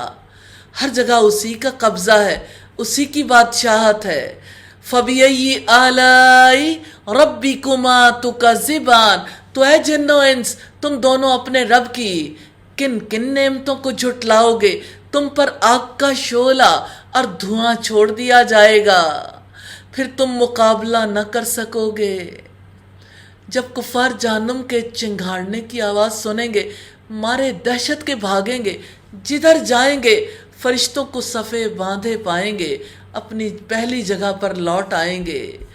استغفر اللہ۔ فَبِأَيِّ آلَاءِ رَبِّكُمَا تُكَذِّبَانِ، تو اے جن و انس تم دونوں اپنے رب کی کن کن نعمتوں کو جھٹلاؤ گے؟ پھر جب آسمان پھٹ جائے گا تو وہ سرخ چمڑے جیسا سرخ ہو جائے گا۔ تو اے جن و انس تم دونوں اپنے رب کی کن کن نعمتوں کو جھٹلاؤ گے؟ پھر اس دن نہ کسی انسان سے اور نہ کسی جن سے اس کے گناہ کا پوچھا جائے گا۔ تو اے جن و انس تم دونوں اپنے رب کی کن کن نعمتوں کو جھٹلاؤ گے؟ مجرموں کو ان کی علامت ہی سے پہچان لیا جائے گا، پھر انہیں ان کے پیشانی کے بالوں اور قدموں سے پکڑا جائے گا۔ تو اے جن و انس تم دونوں اپنے رب کی کن کن نعمتوں کو جھٹلاؤ گے؟ یہ وہی جہنم ہے جس کو مجرم لوگ جھٹلایا کرتے تھے۔ یطوفون بینہا و بین حمیم آن، اس کے اور کھولتے گرم پانی کے درمیان میں وہ چکر کھاتے رہیں گے۔ پس اے جن و انس تم دونوں اپنے رب کی کن کن نعمتوں کو جھٹلاؤ گے؟ رکوع نمبر 13 ہے۔ وَلِمَنْ خَافَ مَقَامَ رَبِّهِ جَنَّتَانِ، اور جو اپنے رب کے سامنے کھڑا ہونے سے ڈر گیا اس کے لیے 2 باغ ہیں۔ جو شخص حساب کتاب سے اپنے رب کے سامنے کھڑا ہونے سے ڈرتا ہے، فرائض کی پابندی کرتا ہے، گناہوں سے بچتا ہے، اس کا رب اسے 2 جنتیں دے گا، ایک ترک معاصی نافرمانیاں چھوڑنے کے بدلے، دوسری اعمال صالح کے بدلے۔ ایک کا نام جنت عدن ہے، دوسرے کا نام جنت نعیم ہے۔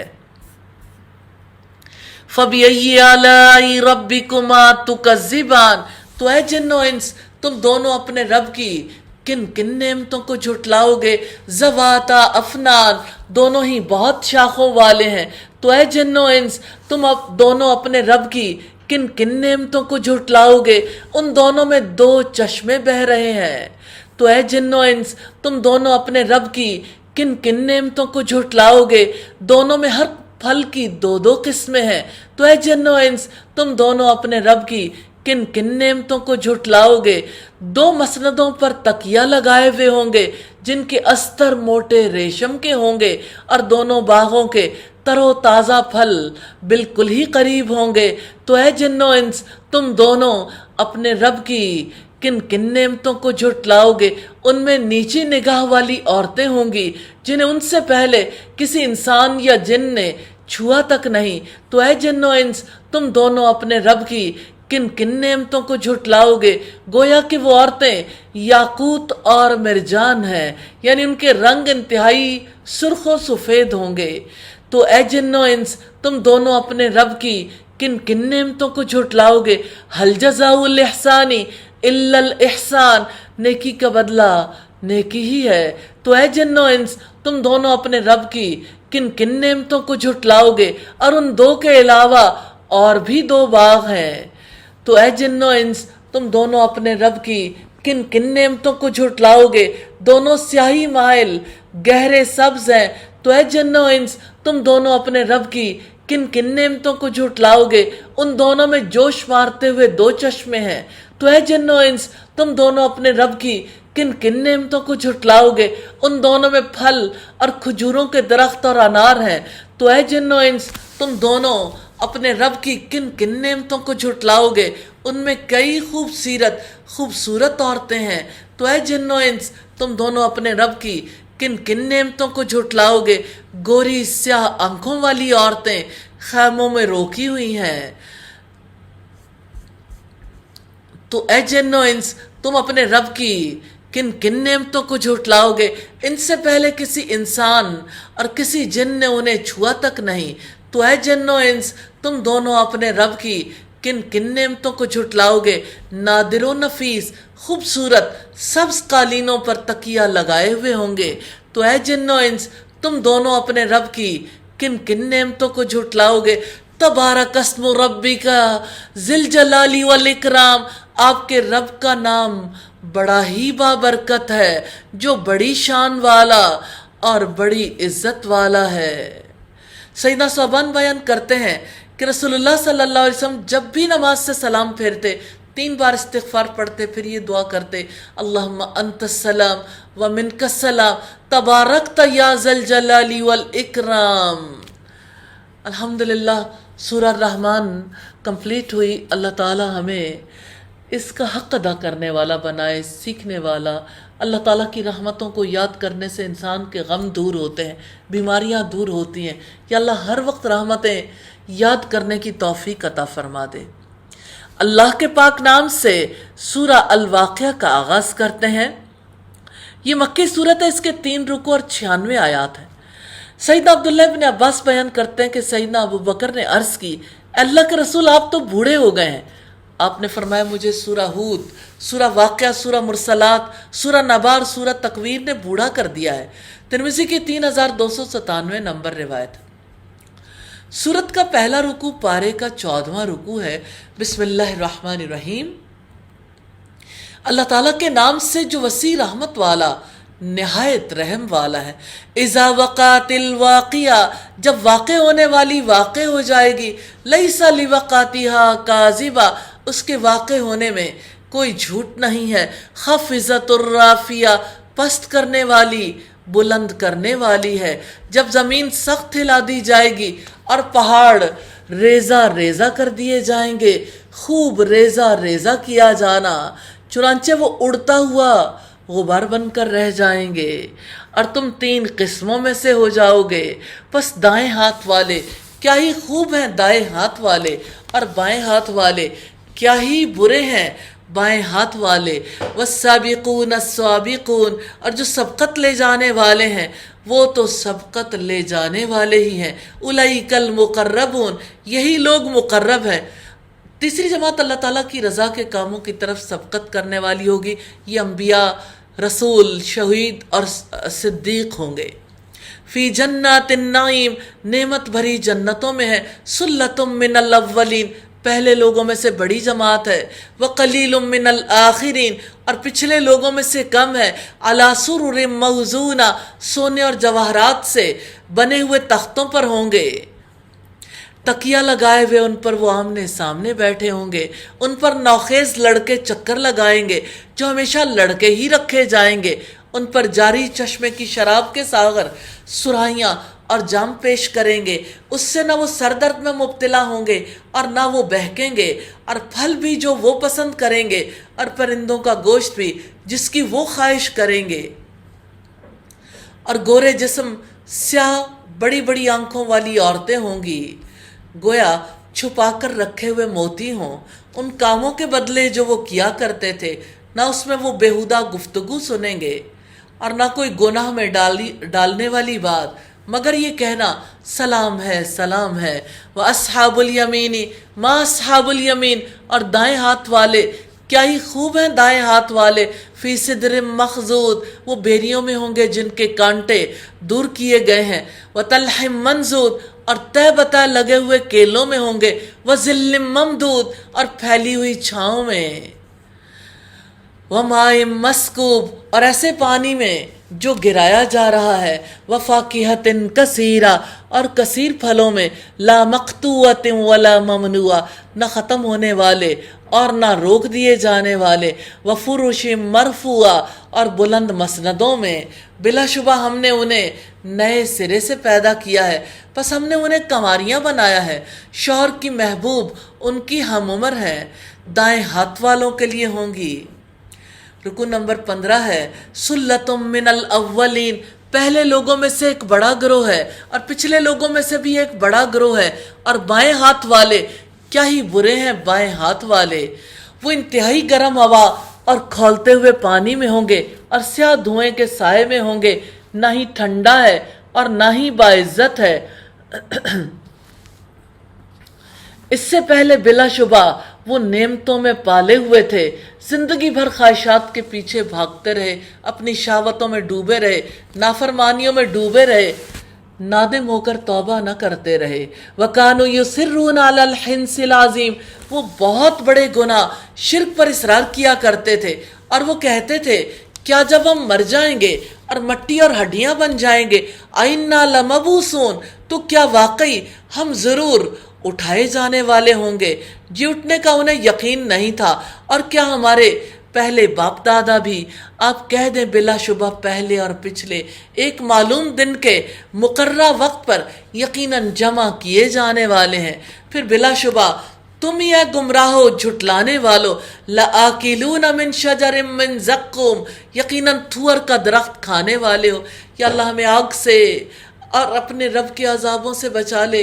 فَمَالِئُونَ مِنْهَا الْبُطُونَ، پھر اسی سے پیٹ بھرنے والے ہو، پھر اسی پر کھولتے ہوئے پانی سے پینے والے ہو۔ فَشَارِبُونَ شُرْبَ الْهِیمِ، پھر پیاس کی بیماری والے اونٹ کی طرح پینے والے ہو۔ هَذَا نُزُلُهُمْ يَوْمَ الدِّينِ، یہی ہے ان کی مہمانی بدلے کے دن، ہم ہی نے تمہیں پیدا کیا ہے۔ فَلَوْلَا تُصَدِّقُونَ، تو تم تصدیق کیوں نہیں کرتے؟ کیا چیز روکتی ہے؟ کیوں اس بارے میں غور و فکر نہیں کرتے؟ أَفَرَأَيْتُم مَّا تُمْنُونَ، تو کیا تم نے دیکھا کہ جو نطفہ تم ٹپکاتے ہو، کیا تم اسے پیدا کرتے ہو یا پیدا کرنے والے ہم ہیں؟ ہم نے تمہارے درمیان موت کا وقت مقرر کیا ہے، اور ہم ہرگز عاجز نہیں ہیں اس سے کہ تمہاری جگہ تم جیسے اور پیدا کر دیں، اور تمہیں نئے سرے سے اس شکل میں پیدا کر دیں جسے تم نہیں جانتے، اور بلا شبہ یقیناً اپنی پہلی پیدائش کو تو تم جانتے ہی ہو، تو کیوں نہیں تم سبق حاصل کرتے؟ پھر کیا تم نے دیکھا؟ أَفَرَأَيْتُم مَّا تَحْرُثُونَ، کیا تم نے غور کیا جو کچھ تم بوتے ہو؟ گندم، مکی، نباتات، سبزیاں، پھل۔ أَأَنتُمْ تَزْرَعُونَهُ أَمْ نَحْنُ الزَّارِعُونَ، کیا تم ہی اس کو اگاتے ہو یا اس کے اگانے والے ہم ہیں؟ اگر ہم چاہیں تو ضرور اس کو ریزہ ریزہ کر دیں، پھر تم تعجب سے باتیں ہی بناتے رہ جاؤ۔ یقیناً ہم پر تو ضرور تاوان ڈال دیا گیا، بل نحن محرومون، بلکہ ہم بالکل ہی محروم رہ گئے۔ أَفَرَأَيْتُمُ الْمَاءَ الَّذِي تَشْرَبُونَ، تو کیا تم نے دیکھا وہ پانی جو تم پیتے ہو؟ أَأَنْتُمْ أَنزَلْتُمُوهُ مِنَ الْمُزْنِ أَمْ نَحْنُ الْمُنزِلُونَ، کیا اسے بادلوں سے جو تم نے نازل کیا ہے یا اس کے نازل کرنے والے ہم ہیں؟ کہاں سے آتا ہے یہ پانی؟ کون برساتا ہے یہ پانی؟ کون بادلوں سے سمندروں کا کھینچ کر لاتا ہے پانی؟ اللہ تعالیٰ سمندروں کا کھاری پانی صاف شفاف کر کے بادلوں کے توسط سے ہر جگہ پہنچا دیتے ہیں، پہاڑوں میں، میدانوں میں، ساحلی علاقوں میں۔ تو کیا اسے بادلوں سے تم نے نازل کیا ہے یا اس کے نازل کرنے والے ہم ہیں؟ اگر ہم چاہیں تو اسے سخت کھاری بنا دیں، پھر تم کیوں شکر ادا نہیں کرتے؟ أَفَرَأَيْتُمُ النَّارَ الَّتِي تُورُونَ، تو کیا تم نے وہ آگ دیکھی ہے جو تم سلگاتے ہو؟ أَأَنْتُمْ أَنشَأْتُمْ شَجَرَتَهَا أَمْ نَحْنُ الْمُنشِئُونَ، کیا تم نے اس کا درخت پیدا کیا یا پیدا کرنے والے ہم ہیں؟ ہم ہی نے اسے نصیحت اور مسافروں کے لیے فائدے کی چیز بنایا ہے۔ فَسَبِّحْ بِاسْمِ رَبِّكَ الْعَظِيمِ، چنانچہ آپ اپنے رب عظیم کے نام کی تسبیح کریں۔ رکوع نمبر 16 ہے۔ پس نہیں، میں قسم کھاتا ہوں تاروں کے گرنے کی جگہوں کی، اور یقیناً وہ اگر تم جانتے ہو تو واقعتاً ایک بڑی قسم ہے۔ انہو لقرآن کریم، یقیناً وہ بلا شبہ قرآن ہے، بڑی عزت والا ہے، جس کو تمام آسمانی کتابوں پر فوقیت حاصل ہے۔ جس مہینے میں نازل ہوا اللہ تعالیٰ نے اسے برکت والا بنا دیا، جس رات میں نازل ہوا اس رات کو اللہ تعالیٰ نے 1000 مہینوں سے افضل قرار دیا، جس نبی پر نازل ہوا اس نبی کو اللہ تعالیٰ نے خاتم الانبیاء بنا دیا۔ فی کتاب مکنون، ایک ایسی کتاب میں جو چھپا کر رکھی گئی ہے، جسے پاک کیے گئے فرشتوں کے سوا کوئی نہیں چھو سکتا۔ اس آیت کے حوالے سے عام طور پر ہمارے فقہاء نے یہ استدلال کیا ہے کہ جنبی، حائضہ اور نفاس والی عورتیں قرآن کو چھو نہیں سکتی۔ اس آیت پر یہ درست استدلال نہیں ہے، البتہ اس پر اجماع ہے کہ حدث اکبر والے آدمی کے لیے قرآن کو چھونا جائز نہیں، اس لیے کہ اس آیت میں مطہرون سے مراد ملائکہ ہیں، یعنی اللہ تعالیٰ جنات اور شیاطین کو چھونے کی اجازت نہیں دیتا۔ تنزیل من رب العالمین، تمام جہانوں کے رب کی طرف سے نازل کردہ ہے۔ افبہذا الحدیث انتم مدہنون، تو کیا تم اس کلام سے بے تنائی برتنے والے ہو؟ یہ کلام ہے، اس کلام کو اللہ تعالیٰ نے قدر و قیمت والا بنایا ہے۔ اس کلام کو ہم نے کیا واقعی قدر و قیمت والا بنایا؟ کیا اس کلام کو اپنایا ہے جیسے اپنی ذات کو اپنایا ہے، جیسے ماں اپنے بچے کو اپناتی ہے؟ 70 ماؤں سے بڑھ کر محبت کرنے والے رب نے سوال کیا ہے، کیا تم اس کلام سے بے تنائی برتنے والے ہو؟ وَتَجْعَلُونَ رِزْقَكُمْ أَنَّكُمْ تُكَذِّبُونَ، اور تم اپنا حصہ یہی ٹھہراتے ہو کہ یقیناً تم اسے جھٹلاتے ہو۔ پھر کیوں نہیں جب جان حلق تک پہنچ جاتی ہے اور تم اس وقت دیکھ رہے ہوتے ہو، وَنَحْنُ أَقْرَبُ إِلَيْهِ مِنْكُمْ، اور ہم تم سے زیادہ اس کے قریب ہوتے ہیں لیکن تمہیں دیکھ نہیں سکتے۔ پھر فرمایا سو کیوں نہیں، اگر تم کسی کے محکوم نہیں ہو، اگر تم اس بات میں سچے ہوتے اس جان کو واپس کیوں نہیں لوٹا لاتے؟ پھر اگر وہ مقربین میں سے فروح وریحان وجنات نعیم، تو راحت اور خوشبودار پھول اور نعمت والی جنت ہے۔ وَأَمَّا إِن كَانَ مِنْ أَصْحَابِ الْيَمِينَ، اور اگر وہ دائیں ہاتھ والوں میں سے ہو، فَسَلَامٌ لَكَ مِنْ أَصْحَابِ الْيَمِينَ، تو سلام ہے تجھ پر کہ تو دائیں ہاتھ والوں میں سے ہے۔ اور اگر وہ جھٹلانے والے گمراہ لوگوں میں سے ہوا تو کھولتے ہوئے پانی سے ضیافت ہے اور جہنم میں داخل کیا جانا ہے، یقیناً یہی قطعی حق ہے۔ فَسَبِّحْ بِاسْمِ رَبِّكَ الْعَظِيمِ، چنانچہ اپنے رب عظیم کے نام کی تسبیح کریں۔ سیدنا ابو ہریرہ بیان کرتے ہیں رسول اللہ نے فرمایا کلیمتانی خفیفتانی علی اللسان، 2 کلمے ہیں زبان پر بہت ہلکے، ثقیلتانی علی المیزان، میزان میں دونوں بہت بوجھل، حبیبتانی الی الرحمن، دونوں رحمان کو بے حد محبوب ہیں۔ سبحان اللہ وبحمدہ سبحان اللہ العظیم، سبحان اللہ وبحمدہ سبحان اللہ العظیم۔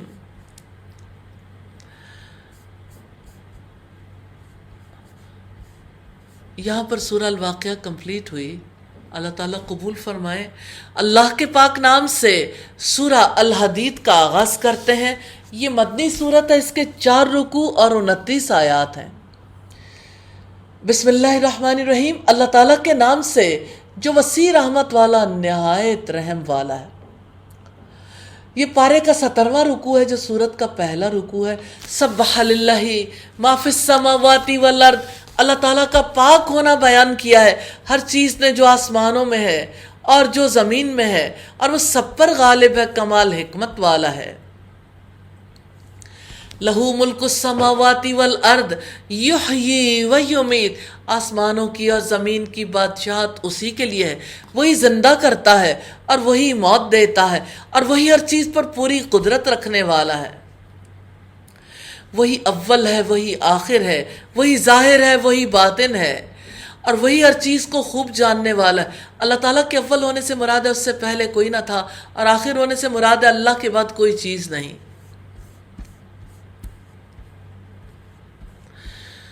وہی ہے جس نے آسمانوں اور زمین کو 6 دنوں میں پیدا کیا، پھر وہ عرش پر بلند ہوا۔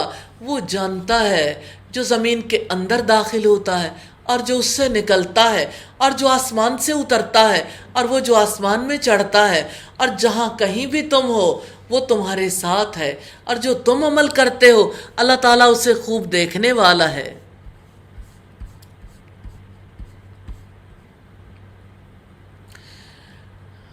لہو ملک السماوات والارض، آسمانوں کی اور زمین کی بادشاہت اسی کے لیے، مالک ہے، مختار ہے، جو چاہتا ہے کہتا ہے، تمام کام اسی کی طرف لوٹائے جاتے ہیں، مالک ہے، بادشاہ ہے،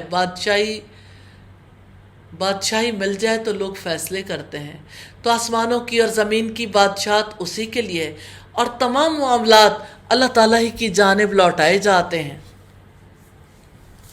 وہ رات کو دن میں داخل کرتا ہے اور وہ دن کو رات میں داخل کرتا ہے، اور وہ سینوں کی باتوں کو خوب جاننے والا ہے۔ ایمان لاؤ اللہ تعالیٰ پر اور اس کے رسول پر، اور خرچ کرو اس میں سے جو اس نے تمہیں جانشیں بنایا ہے، چنانچہ تم میں سے جو لوگ ایمان لائے ہیں اور جنہوں نے خرچ کیا ان کے لیے بہت بڑا اجر ہے۔ وَمَا لَكُمْ لَا تُؤْمِنُونَ بِاللَّهِ، اور تمہیں کیا ہو گیا ہے کہ تم اللہ تعالیٰ پر ایمان نہیں لاتے، حالانکہ خود رسول تمہیں دعوت دے رہا ہے تاکہ تم اپنے رب پر ایمان لاؤ، اور یقیناً اگر تم واقعی مومن ہو تو وہ تم سے پختہ عہد بھی لے چکا۔ وہی ہے جو اپنے بندے پر واضح آیات نازل کرتا ہے تاکہ وہ تمہیں تاریکیوں سے روشنی کی طرف نکال لائے۔ اللہ تعالیٰ تم پر بہت نرمی کرنے والا، نہایت رحم والا ہے۔ وَمَا لَكُمْ أَلَّا تُنْفِقُوا فِي سَبِيلِ اللَّهِ وَلِلَّهِ مِيرَاثُ السَّمَاوَاتِ وَالْأَرْضِ، اور تمہیں کیا ہے کہ تم اللہ کی راہ میں خرچ نہیں کرتے، حالانکہ آسمانوں اور زمین کی میراث اللہ تعالیٰ ہی کے لیے۔ تم میں سے جن لوگوں نے فتح مکہ سے پہلے خرچ کیا اور جہاد کیا وہ بعد میں عمل کرنے والوں کے برابر نہیں، یہی لوگ درجے میں ان لوگوں سے بہت بڑے ہیں جنہوں نے فتح کے بعد خرچ کیا اور جہاد کیا، اور اللہ تعالیٰ نے سب سے اچھے بدلے کا وعدہ کیا ہے، اور جو تم عمل کرتے ہو اللہ تعالیٰ اس سے خوب باخبر ہے۔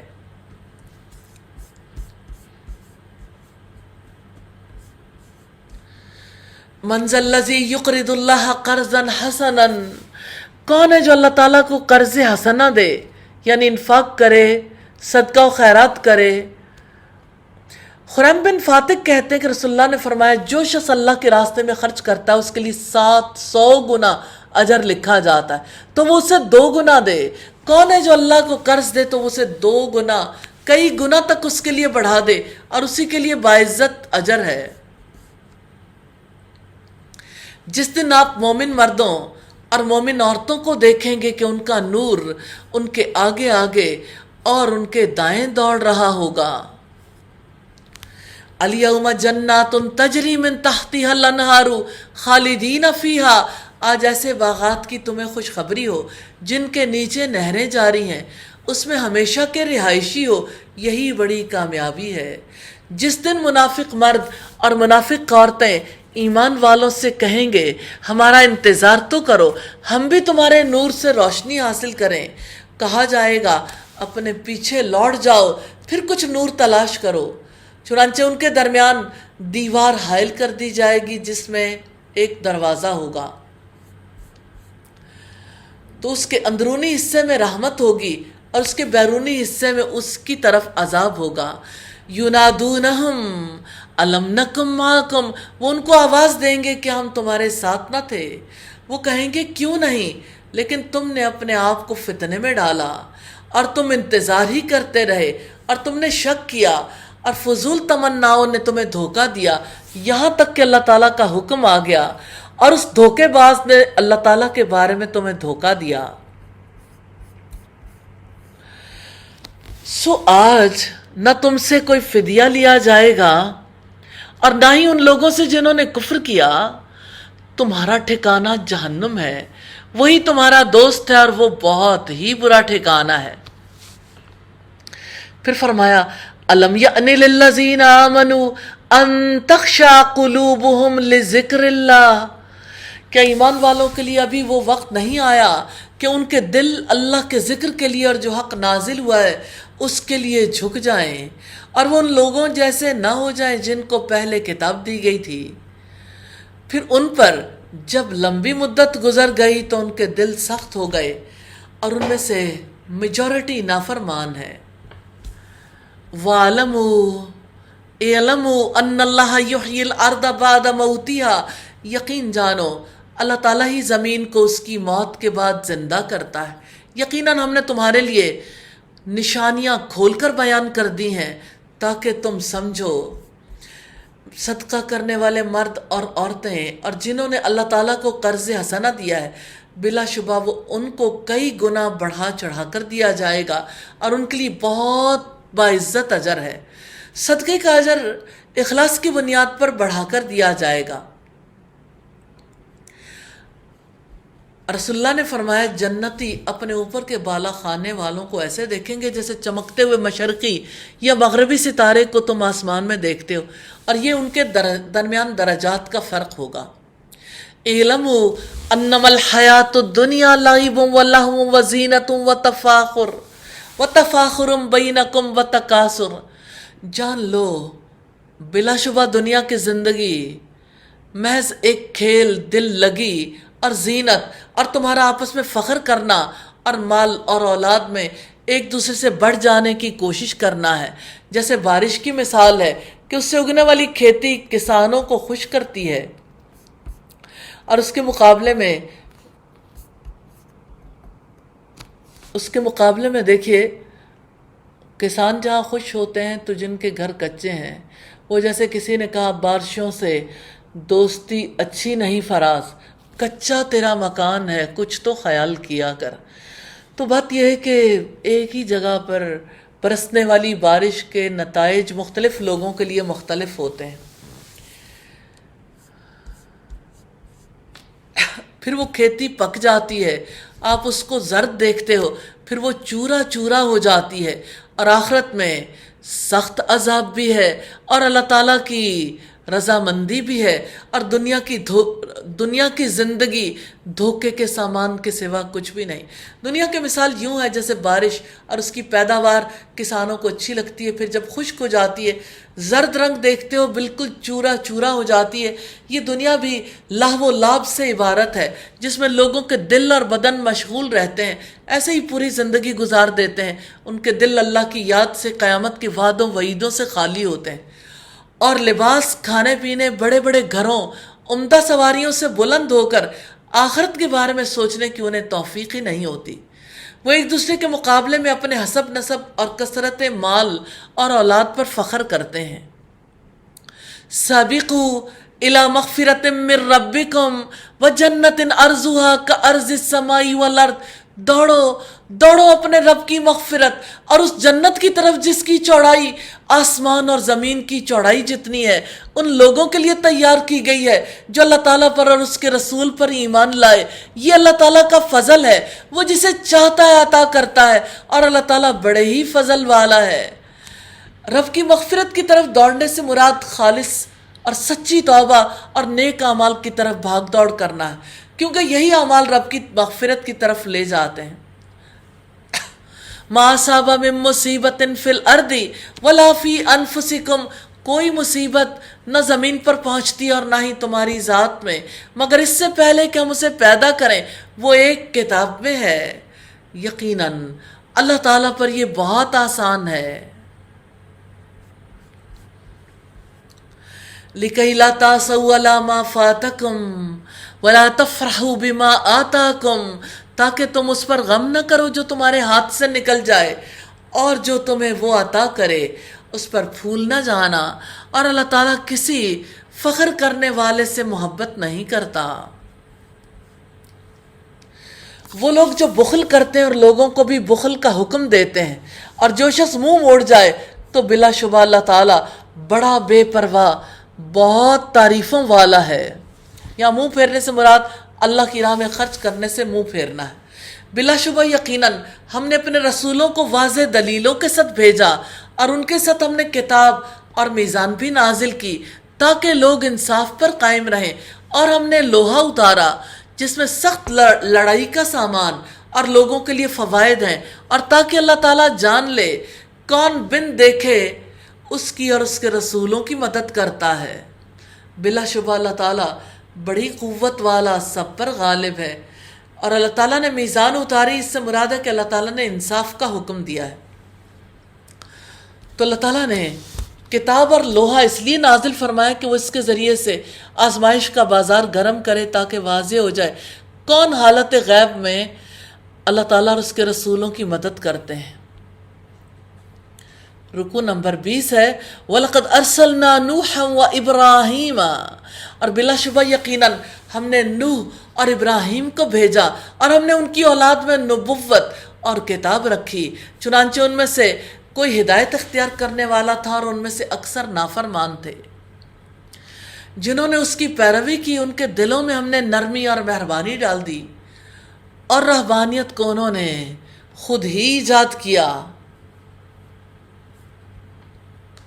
ہم نے ان پر فرض نہیں کیا تھا مگر اللہ تعالیٰ کی رضامندی کی طلب میں انہوں نے اسے اختیار کیا، پھر انہوں نے اس کا لحاظ نہ رکھا جیسا کہ اس کے لحاظ رکھنے کا حق تھا، تو ان میں سے جو ایمان لائے ہم نے ان کا اجر ان کو عطا کیا اور ان میں سے اکثر نافرمان ہیں۔